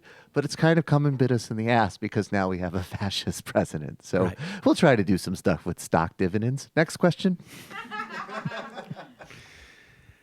Carl Sagan. Why don't the Democrats trade? Oh, yeah, okay. Carl Sagan. A piece in The New Yorker by Michael Idov called Russia, A Life After Trust characterized perfectly the direction I fear this country would go immediately after Trump's election. The piece talks about general attitude towards every facet of interacting with the state in Russia as being a corrupted transaction that lulls citizens into a malaise of cynicism. I told my wife after the election America would become a society where you'll have to pay off cops to get any kind of justice. Not an obvious change to an autocracy, but a gradual slide into an uber-individualistic society. I mean, I think there's something to that. You know, I mean, can you just imagine like 52 weeks of this over the course of a year? Jesus. It could go either way. What's the other way? That people are so pissed off that they are, protesting and running wild even more. It Bean depends on pies? A lot of bean pies? There's this woman, Rebecca Solnit. Yes, Is that her name? she's a she writes former on dissident. And she writes on, yeah, but or is Doesn't it, she? maybe I'm thinking, no, that's Masha Gessen, right? No, Solnit, yeah. I know Anyways, Solnit. but she wrote on Hurricane Katrina, and she made and other disaster zones, and she said that while the mainstream narrative is that in situations of breakdown, people always get more selfish, violent, and all the rest, and that's a very sort of neoliberal serving narrative, that actually if you go on the ground, you discover that just as much, potentially even more, people generate sort of like local communities and different types of collective responses. So, we at the very least have to hold out that possibility, and we don't really have a luxury of being cynical about it on some level. Bean pies. That's what I mean by bean pies. Okay. People start getting. I thought that was a Nation of Islam reference. That's the only thing I know about bean pies. No, you go to a dead show, and if you didn't have any cash, people would give you like a bean pie. Were they still going when you were in your prime? When I was in my prime, were they still going? Are you kidding? I don't know about the fucking Grateful Dead. Oh my Dude, gosh! I saw them in Altamont in 1968. Jerry, well, that really would be impressive. Jerry died in the 90s, but I'm saying, like, how long were they still touring right up until the time he died? Oh, okay. Oh, yeah. Oh, I saw them. I probably saw them about like, and I wasn't ever a Deadhead, but I probably saw them. You don't say. What? That you weren't a Deadhead. That's the funniest thing. I saw them like 8 times, though. That sounds headish Right, enough. right. It sounds like it, but it's not. Were they My definitely sister's there? been to over 100 fish shows, and she Oh would my God. laugh in your face. Oh my God. Your sister has a serious fucking problem. Cucky cheese. Fish Speaking sucks. of which, Jenny is dead. Get a job. Speaking of which, she has a job, and I don't like fish. It's very upsetting. but- Cucky cheese. Daylight is good at arriving at the right time. It's not always going to be this gray. Billionaire Trump advisor Peter Thiel bought his New Zealand citizenship, documents show. This new advisor to Trump's America First administration swore an oath to Queen Elizabeth. Do you ever Schloop. just think what it would be like if everyone just died? Schloop. I've heard bad reports about how Blue Apron treats its workers. I have not heard that. NY Kate upstate. Today, GOP introduces national right to work legislation, according to the Washington Examiner. There's a lot of stuff I've been reading about that I don't know if it's the case or what. We'll see. It's going to be... We'll see. We still have the ability to filibuster legislation. So we'll see.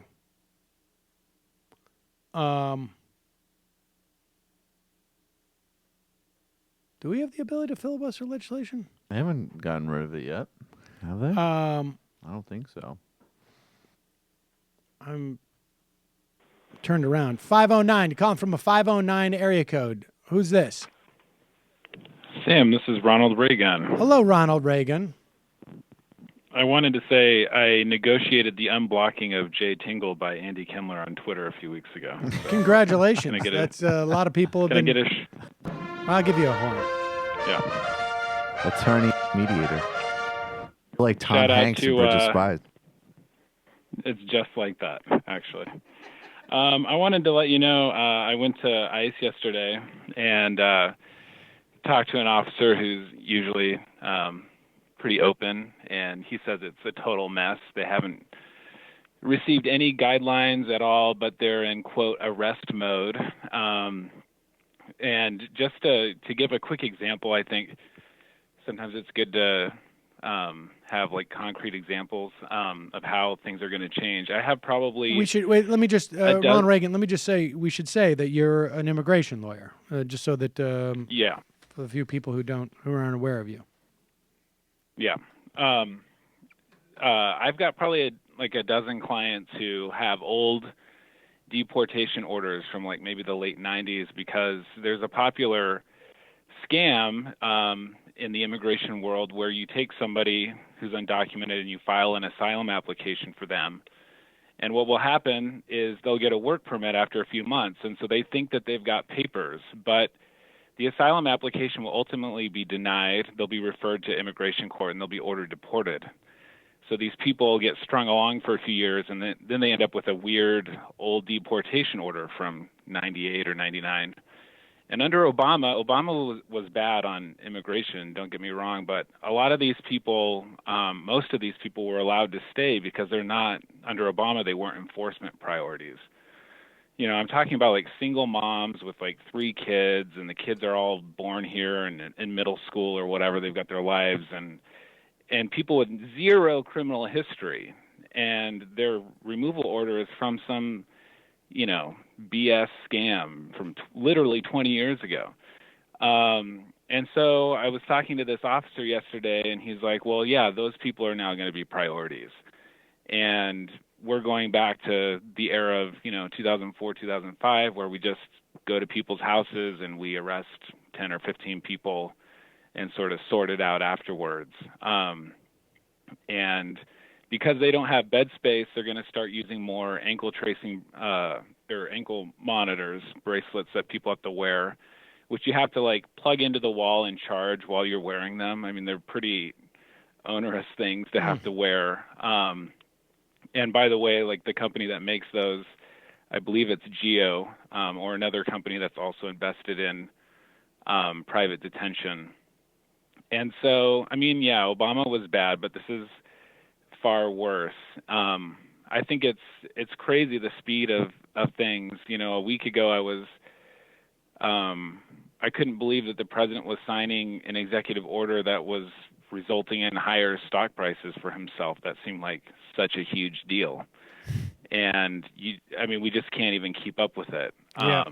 But on the immigration side, the sad thing is, just to reiterate, if people have this debate with family or friends, ICE has limited resources. And every time they're going out and arresting some mother or a father who's the primary breadwinner of U.S. citizen kids with no criminal history, every time they do something like that, that's time that they're not spending going after a drug dealer or a terrorist. It's like if your local sheriff said, we're going to pull over everybody who's going even 1 mile over the limit.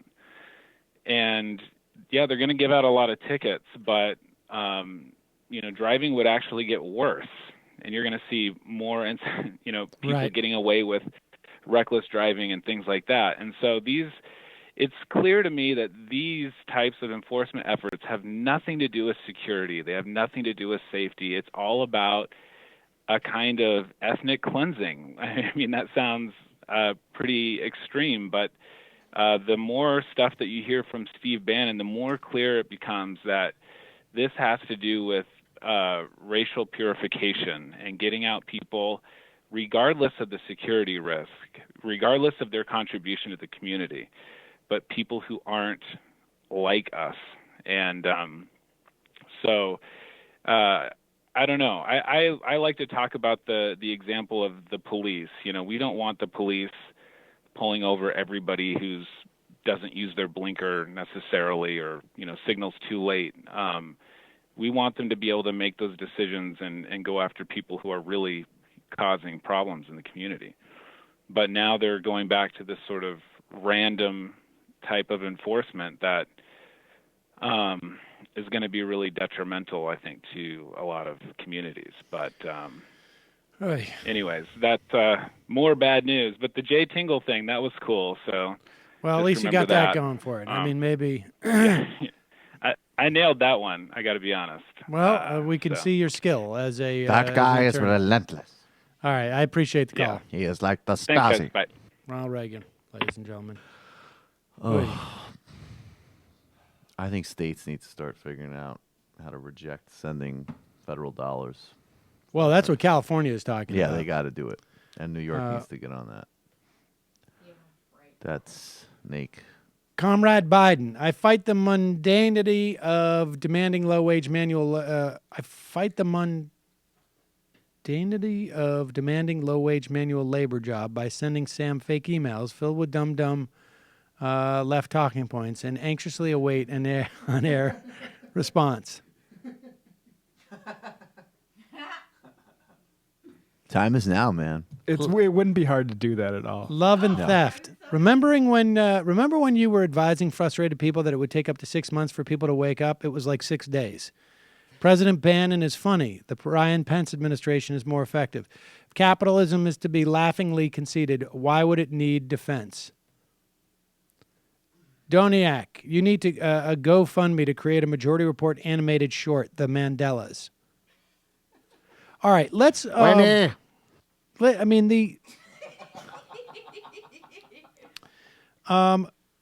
good news,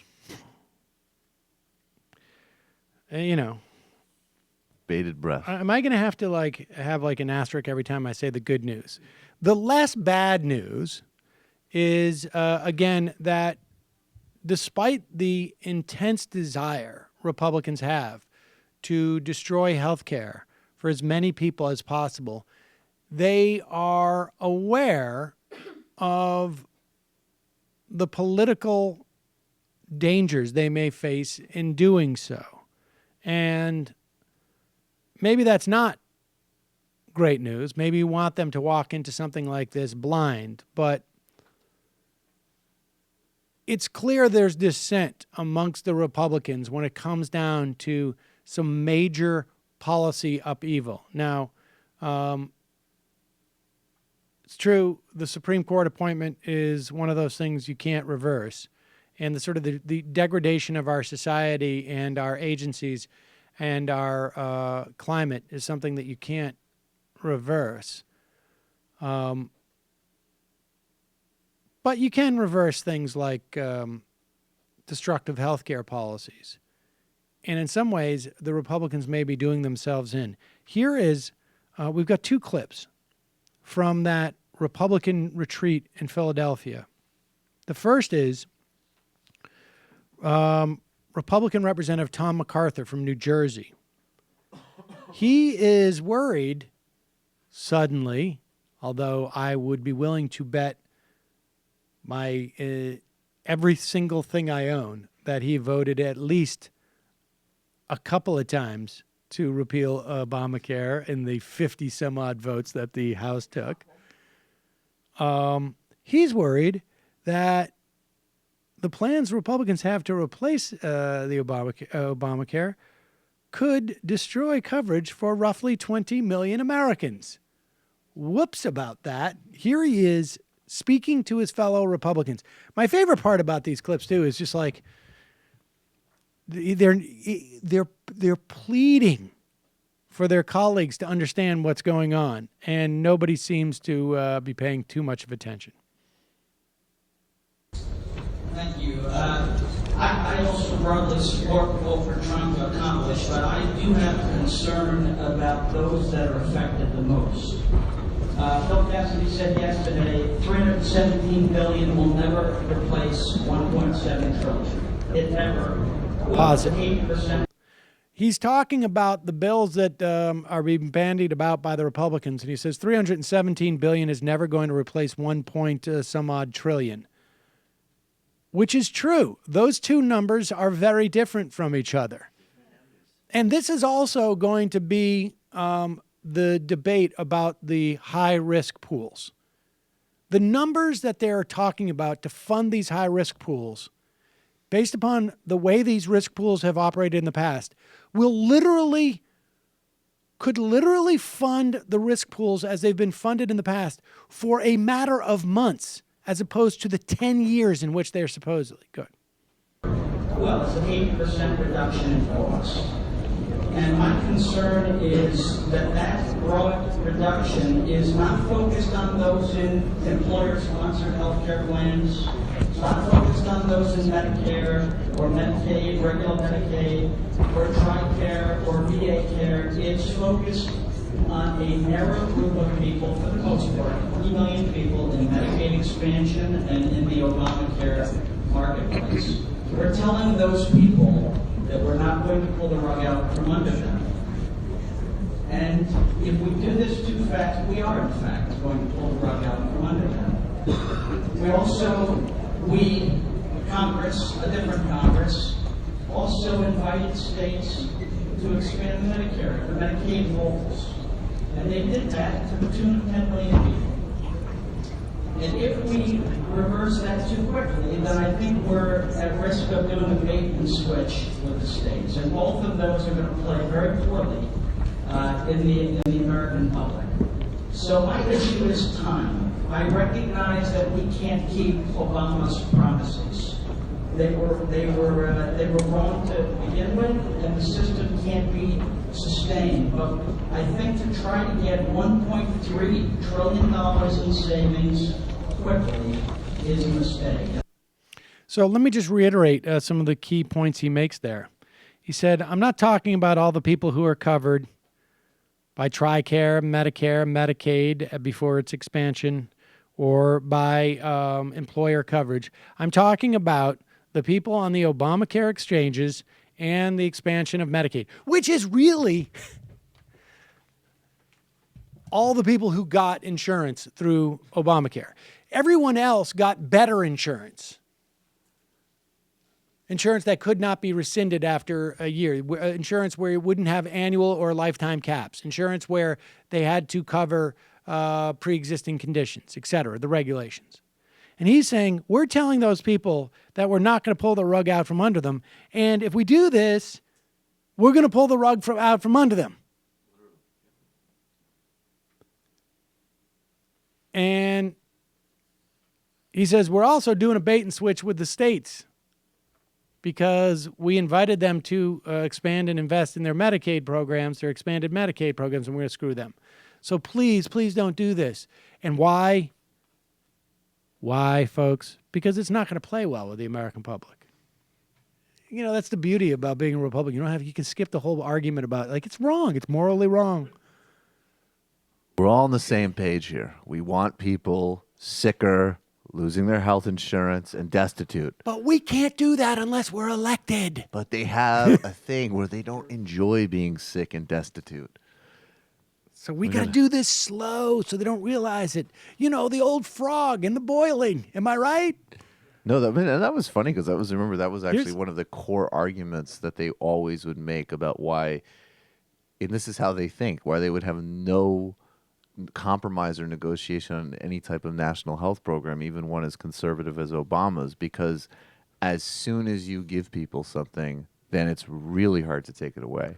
Yeah. And they we always don't knew want that. people to go and like this. Yeah. Because then they'll be mad when we try and take it away. They'll get used to not being turned away for pre-existing conditions. Exactly. And then the standards and everything just elevates. It's like some guy, it's like, you know, if I take a shower and like get out of the couch and all of a sudden my wife will expect me to like do that regularly. Just like make sure I remain a disgusting slob at all times. Let's play this next clip. This one is also from the Republican retreat in Philadelphia. Senator Rob Portman, that paragon of morality when it involves a family member. Yeah, we got to go over that after this. Basically says that, look, the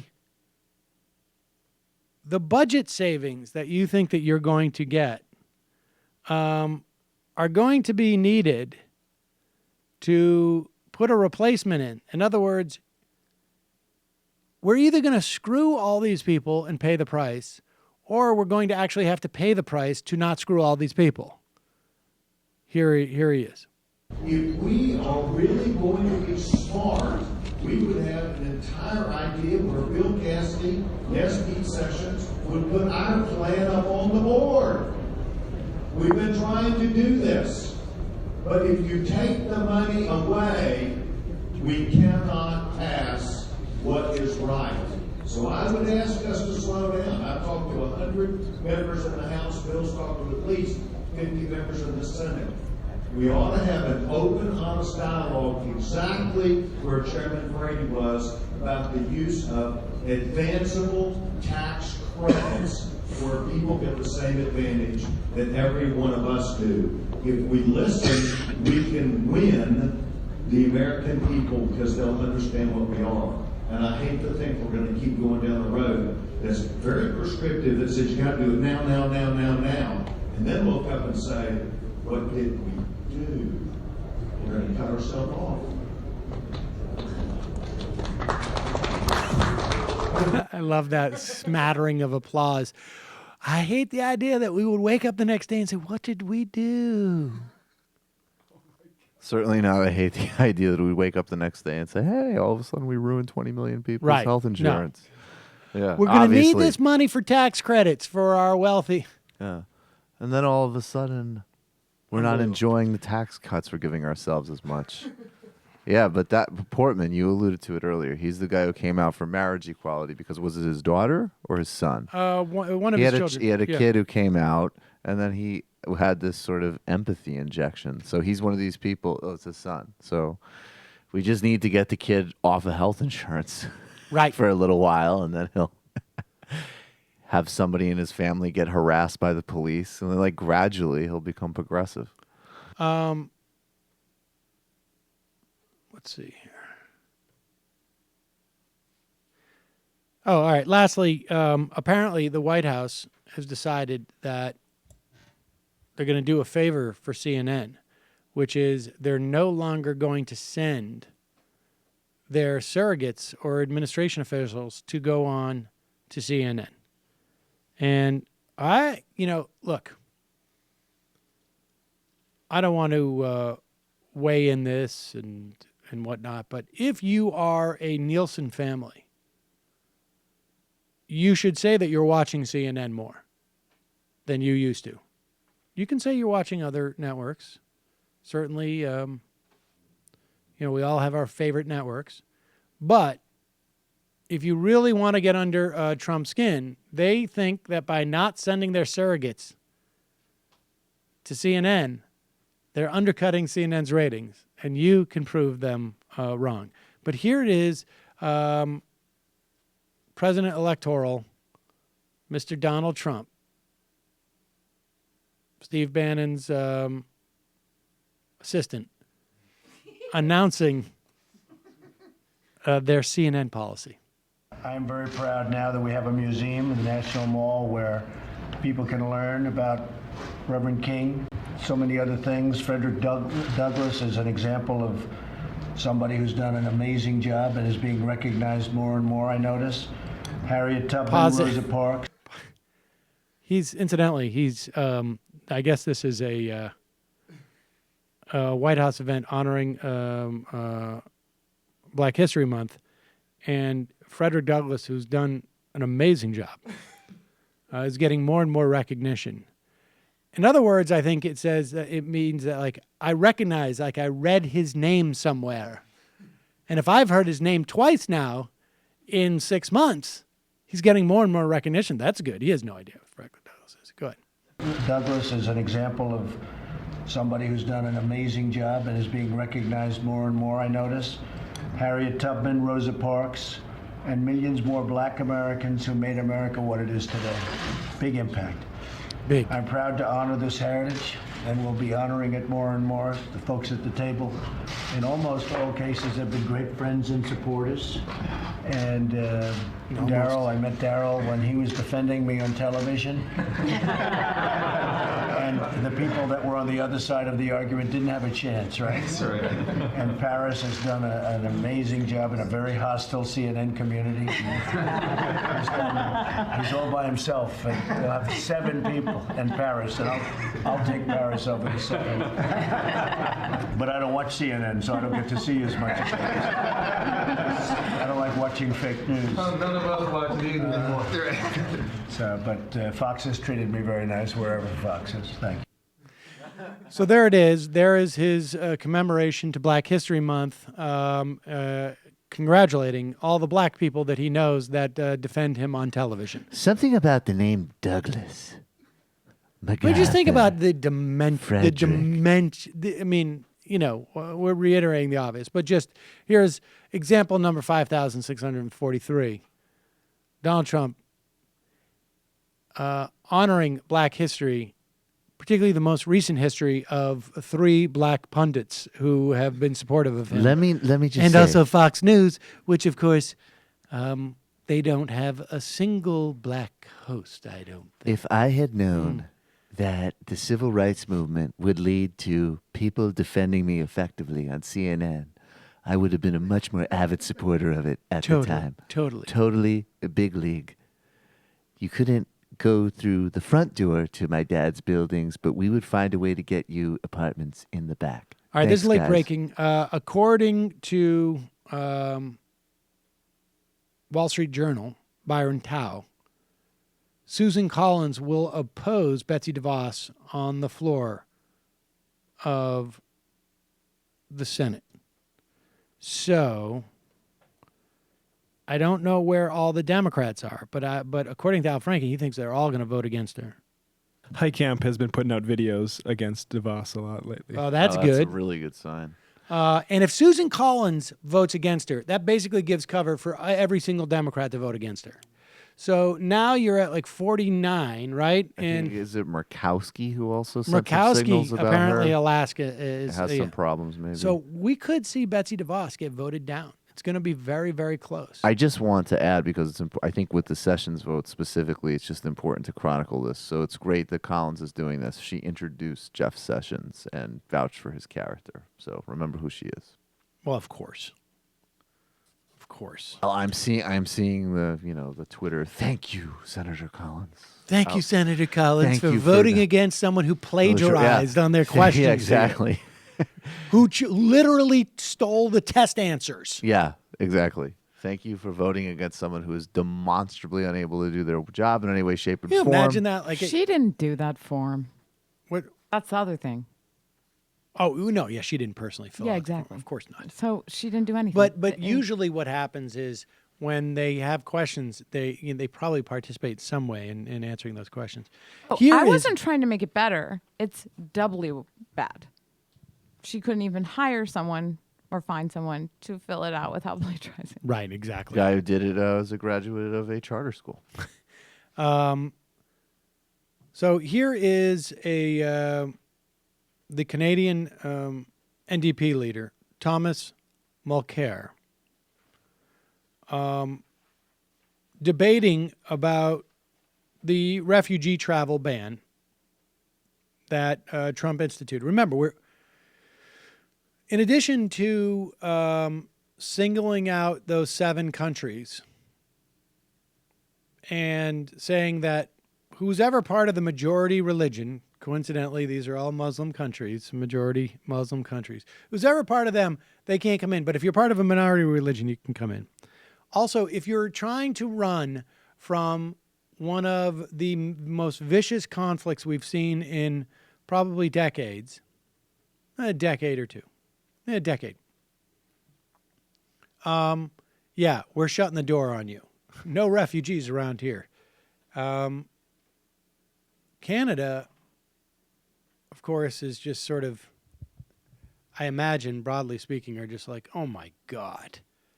And here is Thomas Mulcair condemning Donald Trump. We're clear on this side of the House. singling people out because of their religion, banning them because of that religion or their country of origin, edicts being sent out, so-called presidential orders governing by decree. Like my colleague from Vancouver East who brought this forward, Mr. Speaker, I never thought that I would see that happen in my lifetime, but I do know what happens when dealing with someone with that type of fascist behavior if we don't stand up to be counted. The NDP will stand up to be counted. We're not afraid to call a spade a spade. It's time to say no to Donald Trump, to say yes to human rights, and for the government of Canada to say no to these racist policies. Good stuff. Keep a couple of places open for us up there, folks. Terrible beard that guy had. I bet Frederick Douglass would hate him.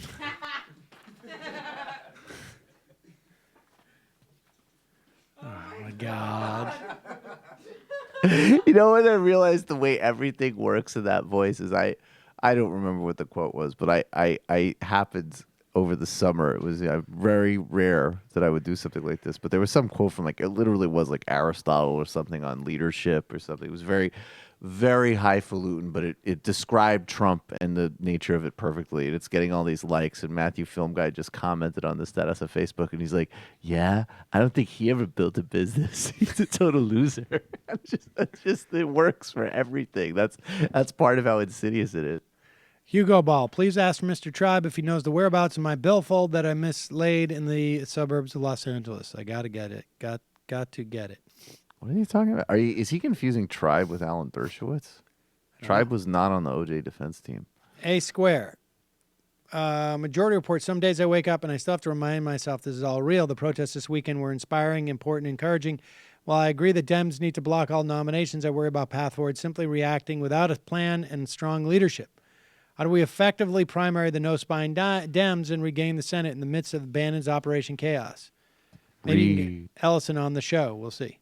Question, how do we delete old IMs in the app? I don't know how to do that either. Oh, my God, that clip from Pelosi. We're in deep, deep trouble. She can't even talk about citizens versus consumers and social compact to answer the question versus going on about the virtues of capitalism. Indeed.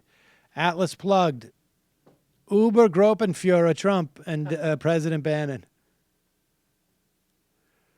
Read Michael's Democracy Journal piece.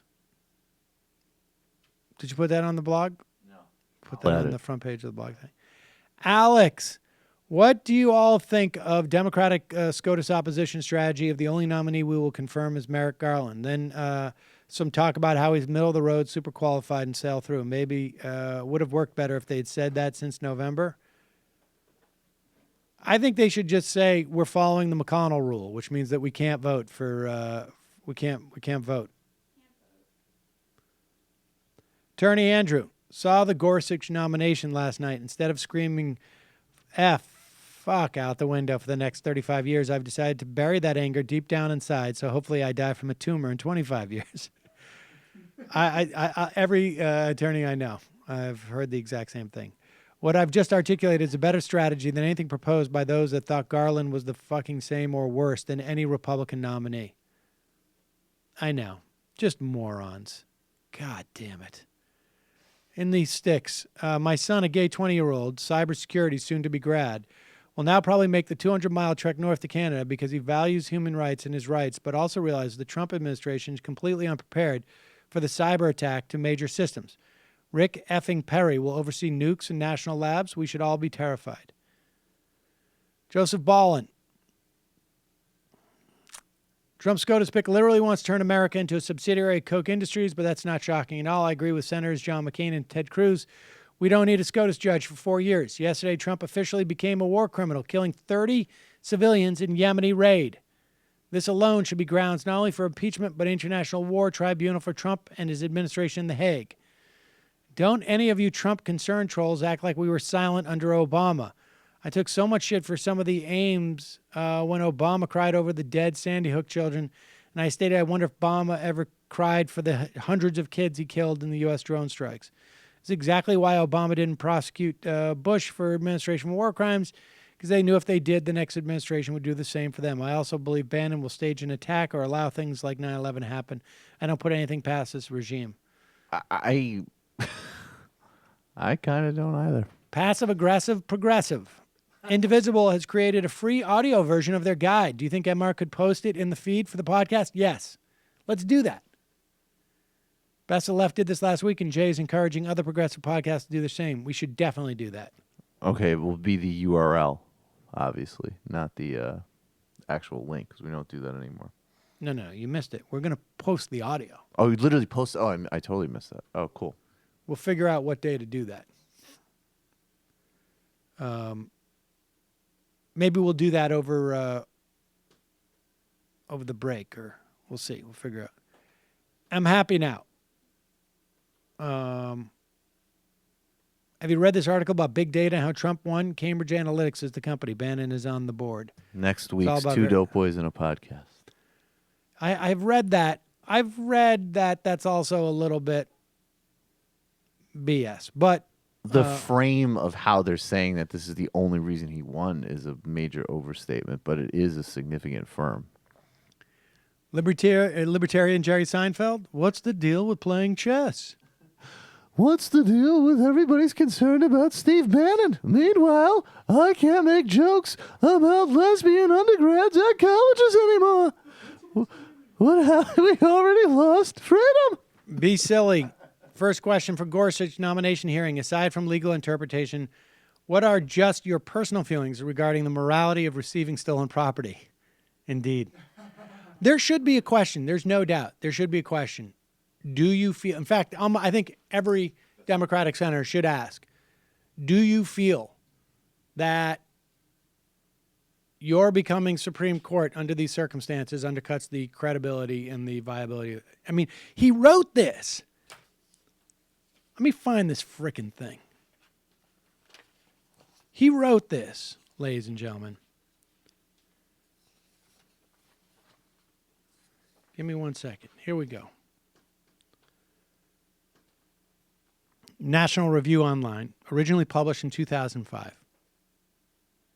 Liberals and lawsuits. It's about a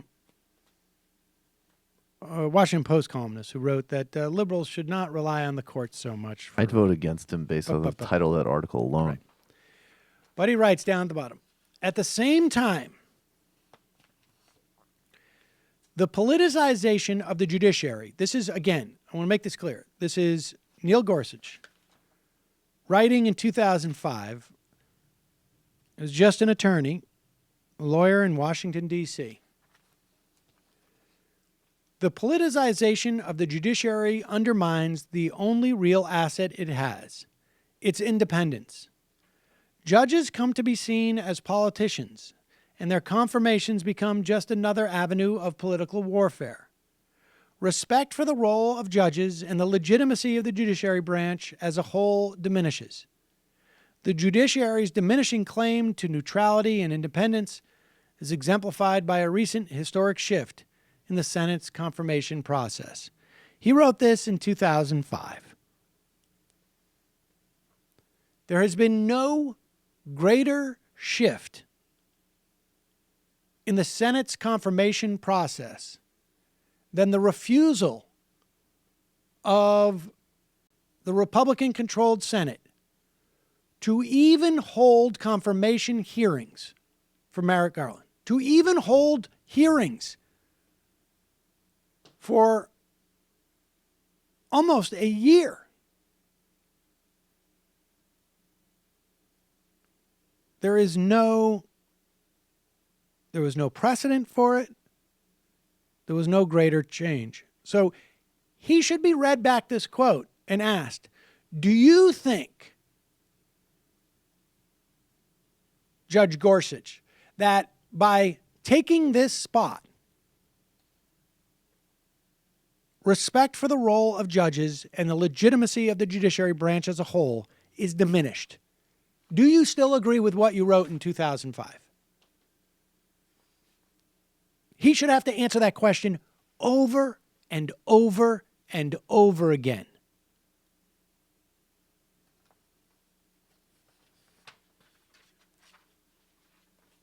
And then idiots on the left should also get a sense of what's going to happen to the laws in this country. Because it's going to get super ugly, folks. Super, super ugly. D. Chetson, Tim Kaine, Hillary Clinton's choice for vice president, has voted yes on all 5 Trump nominees. So has Amy Klobuchar, Dianne Feinstein, Sheldon Whitehouse, among Dem senators, voting yes on 4 or 5 Trump nominees: Al Franken, Tammy Baldwin, Sherrod Brown, Tammy Duckworth, Pat Leahy, Dick Durbin. And they clearly are not voting against all of them. There's no doubt. I think most of them from this point forward, you're going to see a lot less support for the nominees. That's my guess. Calling from a 585 area code. Who's this? Hi, Sam. This is Rebecca Miner from Boonville. How are you? Rebecca, how are you? I saw the videos.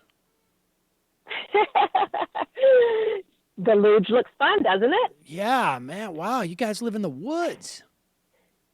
Yeah, we do. We've got a nice little piece of heaven up here. It looks tremendous.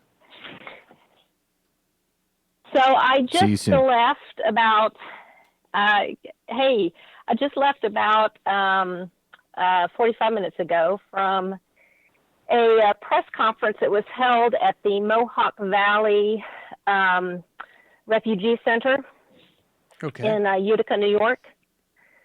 And first of all, the room was packed.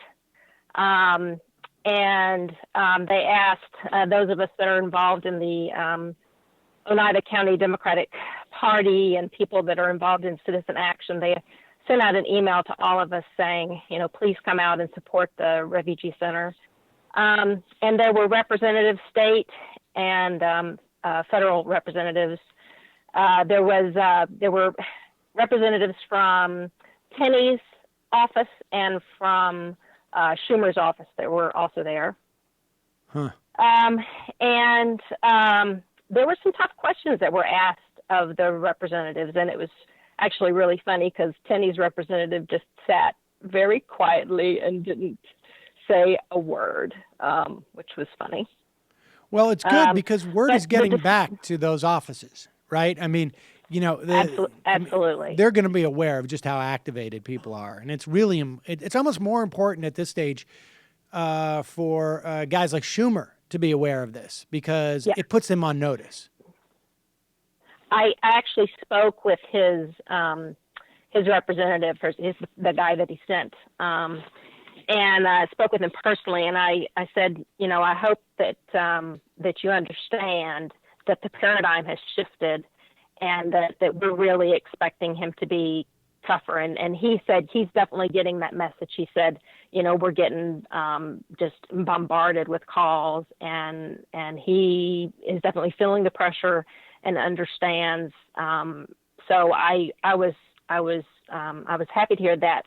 The one thing that I think is significant, and I do want to share, is that this community center, and there are many like it all over the country.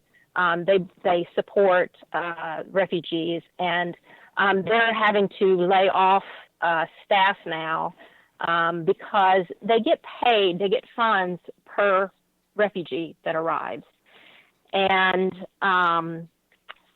because of the ban, right? They're not going to get the funding that they need, and so they're looking right now at potentially having a shortfall of $250,000. And these are people that do, really profound and amazing work. You'll enjoy this. So there was a guy that came through the refugee center. Was an Iraqi interpreter for the U.S. Army, and he's become a citizen, and he's actually become an activist in the area. But his family is impacted by this. He's got family members that are still stuck in Iraq that we're going to be coming over, and that's all halted. And they were talking about the vetting process that he specifically went through. And after he spoke and they took some questions, and I asked a question, and then I after they talked about his vetting, I said, so I have a question. I wonder if it's possible if President Steve Bannon could go through the same vetting process that he went through. So It's good. I thought you would appreciate that. I certainly do. All right. Well, thank you. But anyway, just a heads up that people all over the country get out and support your state refugee centers. They really, really are in desperate straits right now. Yeah. Well, thank you, Rebecca. I appreciate it. Thanks for the call. Sure. Bye-bye. Sure. No problem. Take care.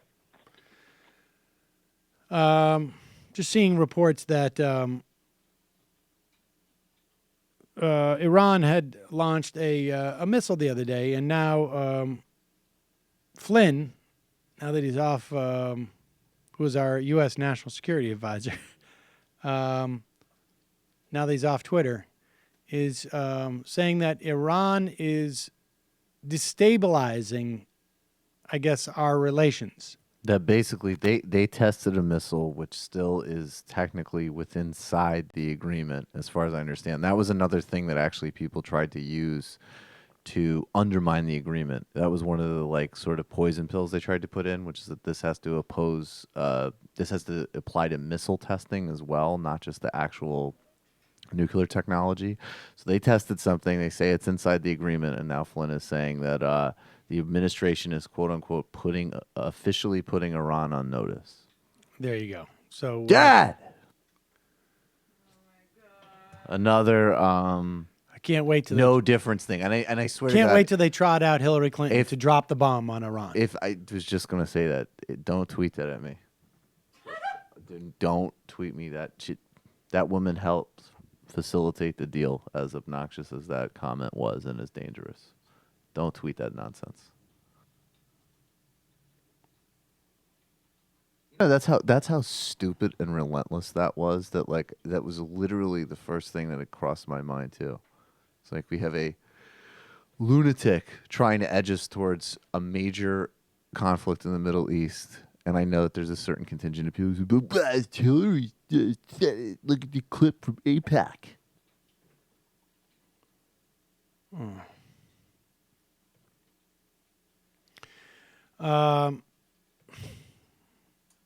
The Iranians. I'll take two more calls. Calling from an 801 area code. Who's this? Hi, is this me? I know. You tell me. Is it you?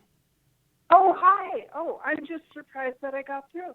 Hi, I'm a new listener. Love you guys. Love Monday, Michael.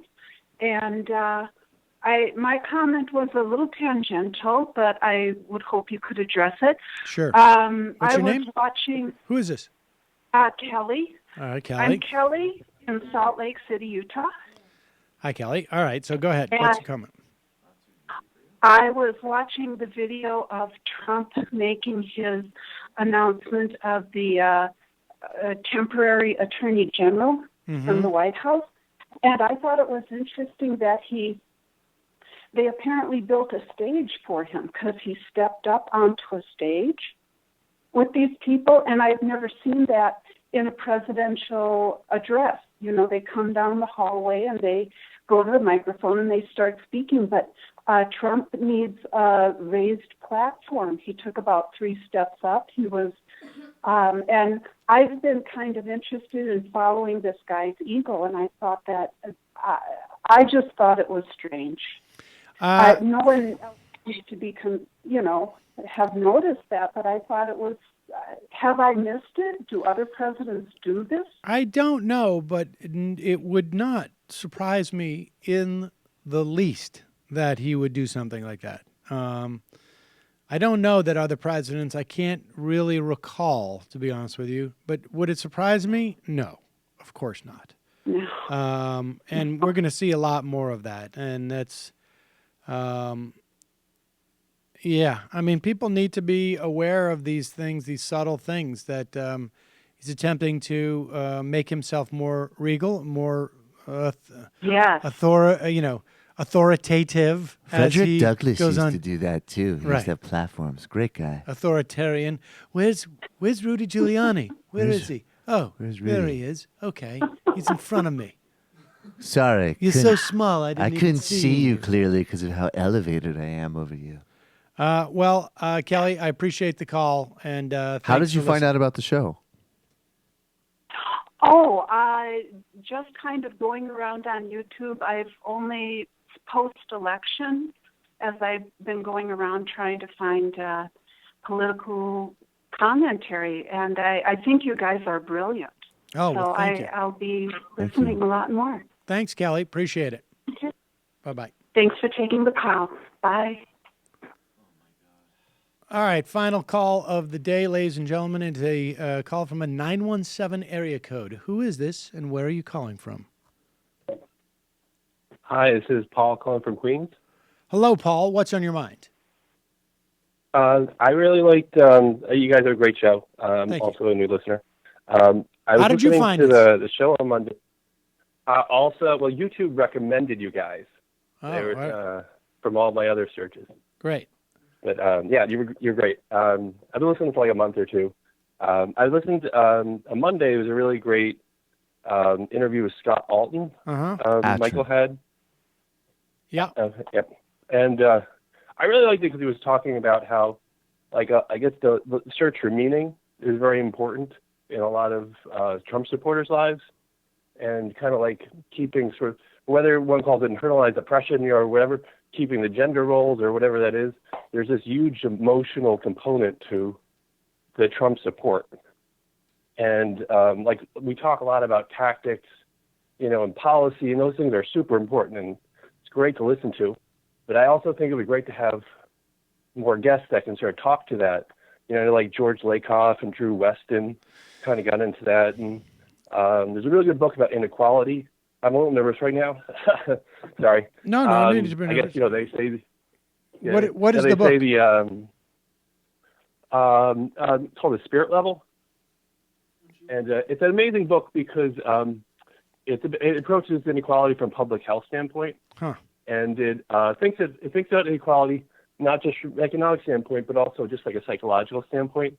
Like right now, me being nervous, one of the reasons I'm nervous is because the greatest fear of people is being judged by others.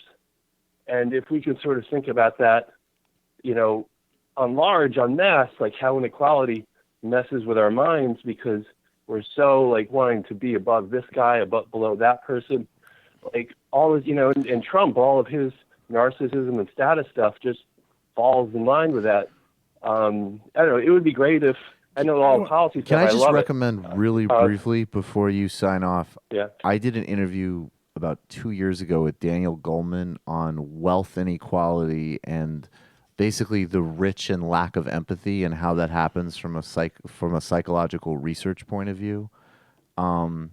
That's also, you can find that on YouTube or in the archives. All right, so let me just address a couple of things too. One, there's no doubt that, and we talked about this quite a bit in the run-up to the election, that from the perspective of demographically, the typical Trump voter, there's not only been, and the reality is in terms of like inequality, in terms of like wealth inequality,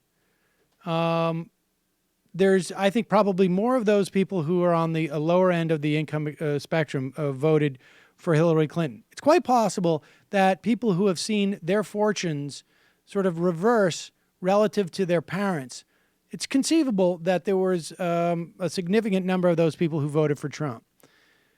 But I think one of the big things, particularly with the Trump voter, is that they have lost things culturally. And, in the context of, when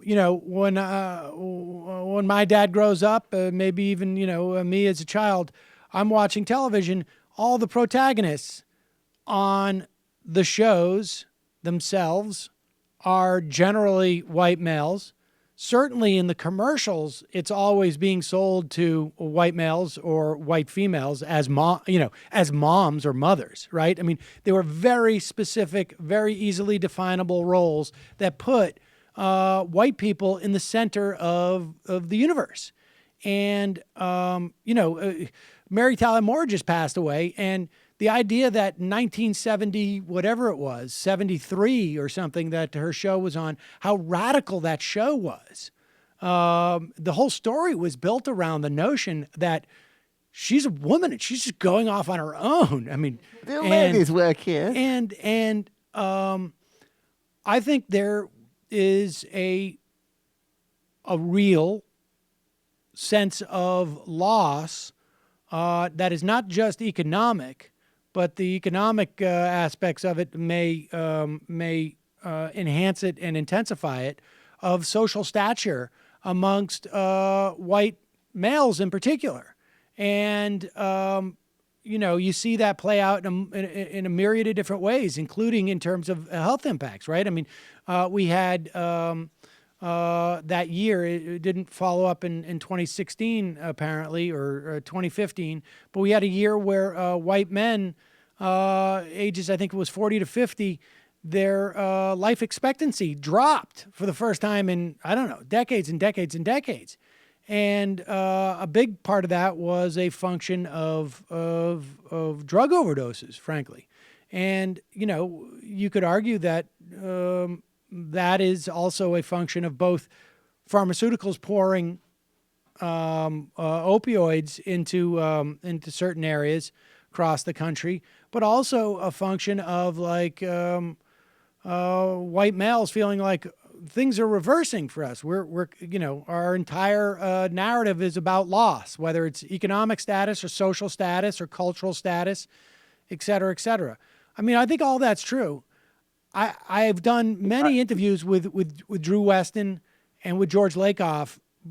Really, I mean, with Lakoff probably a decade ago, during the Bush administration, we went through a stage where it was like, it's a function of the messaging. And I think ultimately messaging is all well and good, but fundamentally the Democratic Party, the problem with the messaging of the Democratic Party is also, I think, a problem with a lack of awareness and of a certain ideological rigidity. And that is, it's not so hard to, Donald Trump's messaging was really consisted of a whole lot of bigotry, but an awareness and a paying lip service to the fact that people were suffering on some level. And can I go? Yeah. And so I think the Democrats, we just saw Nancy Pelosi address this question from, this college student about, why is it saying, 51% of 18 to 29-year-olds are rejecting capitalism, at least, in a survey. Her response is to sort of dismiss that and say vaguely that the ideal nature of capitalism in her mind has shifted. She looked at it from the perspective of those who operate capitalism rather from those who suffer from capitalism. And that's not even a question of messaging as much as it is orientation and just awareness. She could have said it in a very sloppily way, but the problem is not so much that she said it in a sloppily way. She doesn't really get what the problem is. And that's not just, don't think of an elephant or trying to trigger the mother-father dichotomy that Lakoff talks about. I mean, that is someone who needs to be, maybe getting out of her office a little bit more, maybe reading what her constituents are writing to her. I mean, could I go one step further, though? I mean, the Lakoff thing I was really trying to say is, why do people want the strict father and the nurturing mother sort of, not that we should move to those, it's not a messaging issue. It's that there's like this huge underlying emotional basis supporting conservatism now. I was a conservative. I was a Republican. I used to listen to Rush Limbaugh. I grew up in a very liberal household. Why I became conservative was all an emotional story. Why I became very liberal was a completely emotional story. I didn't just read a Noam Chomsky book and was like, God, I need to totally change. There was like an emotional, and I've talked to other people about their changes, and it's never just like, I read this really great, Brookings Institution policy report, and I changed. there's this huge emotional basis, and it'd be great if we could talk about that. What was it? What was it for you? Was it? What was a catalyst? Well, I mean, so I think I haven't done enough self-reflection to have a super pithy, but, my parents are super liberal, and I think it was just, going to the opposite end, like, high school, college, all that kind of stuff. And then I got in with, like, my ex-wife, who don't have many good things to say about generally, but sometimes do. She got me in with a very, like, hippie, new age crowd, and I did, like, a lot of self-exploration. I, processed a lot of, like, fears and kind of stuff like that. And for me, that was all of a sudden then 9/11 hit, and I was down there, and I figured out a lot. Then I read the Noam Chomsky book, when I sort of had moved through a lot, and I had a personal experience that changed my life, it pushed me to think, okay, who's right and who's wrong here? Right. Like the world is shattered. So then I was like, well, these nice people have been generally right to me. Let me listen to what they have to say. I read Noam Chomsky. I fact-checked everything. I was like, oh, my God, there's a lot of, correct things in here. And that radically changed me. And I talked to other people. One guy was sailing the world, and he met some great people in the Bahamas, and that changed. And, like, I just feel like there's this huge emotional story. I agree. But everything that you're saying suggests to me that this has to happen on a personal level. And so on one level, like the arguing for why you need to expand, let's say, unions is to create those social networks that the left don't have as much anymore. But like, I don't, I mean, I get that in the first line of communication or communications training they get you is to, as you go on the TV, and we even saw it with that guy from on CNN.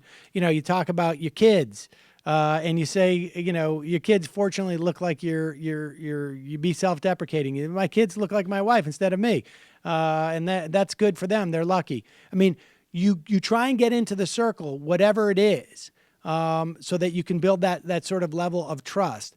But I think ultimately.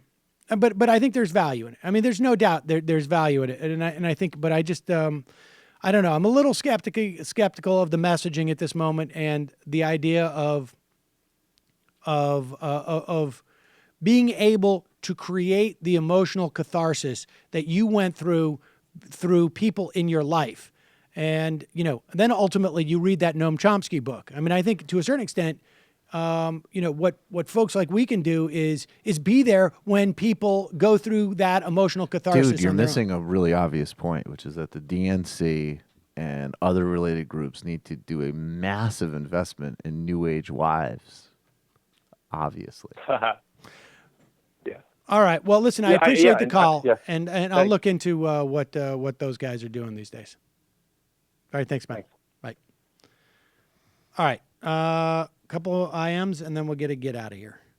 Matt, give me a letter. A. We should really try and... Oh, Aaron. Stare decisis isn't legally binding, so it essentially functions as a suggestive guideline. Yes, I know that. Scalia appealed to it and disregarded it whenever it suited him, so it's basically irrelevant now with a fresh dose of religious fundamentalism on the court. Bernie's the only figure in the left with a grassroots base to lead. Establishment Dems realize this, standing next to him while he denounces the Muslim ban because the notion of Chuck Schumer doing is laughably pathetic. Why isn't Bernie using this leverage to pull all the political strings here? He should be explicitly and directly controlling the Senate strategy. So what the F is going on?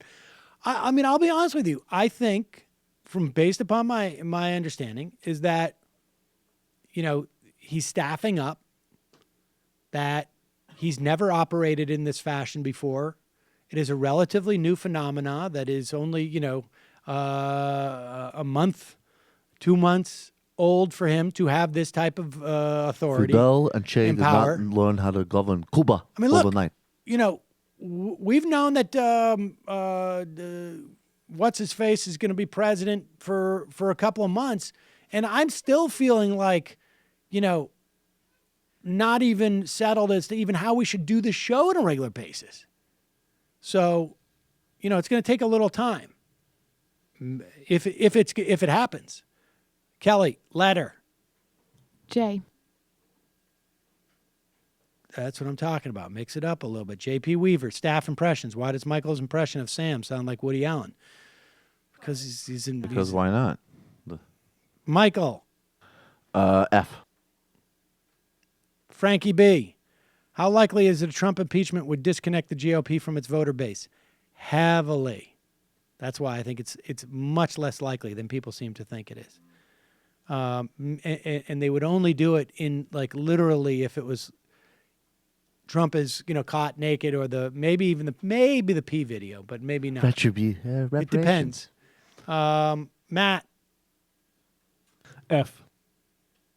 You didn't even listen to what Michael just did. R. You? Hold on. You can't give it one before he does. You can't jump it. You're rejecting it. Well, you got to give another one. C. Oh my God, Matt. Pay attention. Cozy Dink. Hi, Sam. I became a member a month ago, but keep hearing Mila at show start. Emailed Kyle twice, but no response. Love you guys. I'm sorry. I'll look into that. Is he getting the full show? Because I don't think I've been making that mistake. No, I think that they probably have not been. You've emailed at members at majority.fm, right?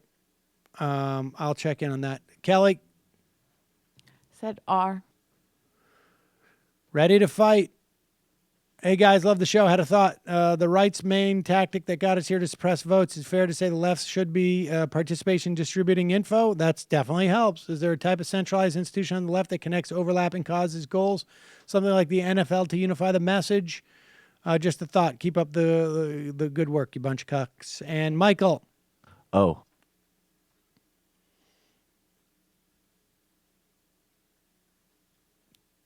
Orange Julius Caesar. Sam, your tweet was just shared by the Americans Against the Libertarians Party Facebook page. Congrats. And the final IM of the day.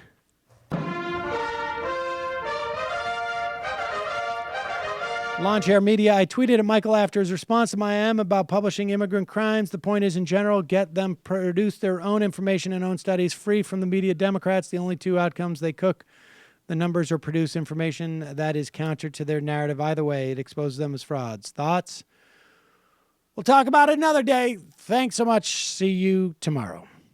It might take all the strength I got to get to where I want, but I know somehow I'm gonna get there. I wasn't looking when I just got caught between the truth and the light bulb.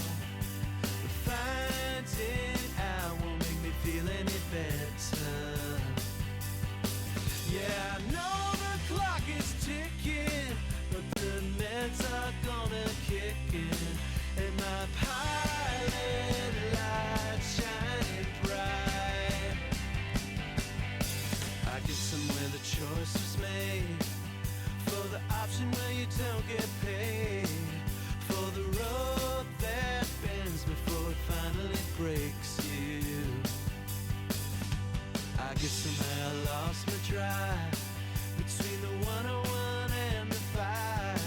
Do you know how far the detour takes you? Yeah, I know the clock is ticking, but the meds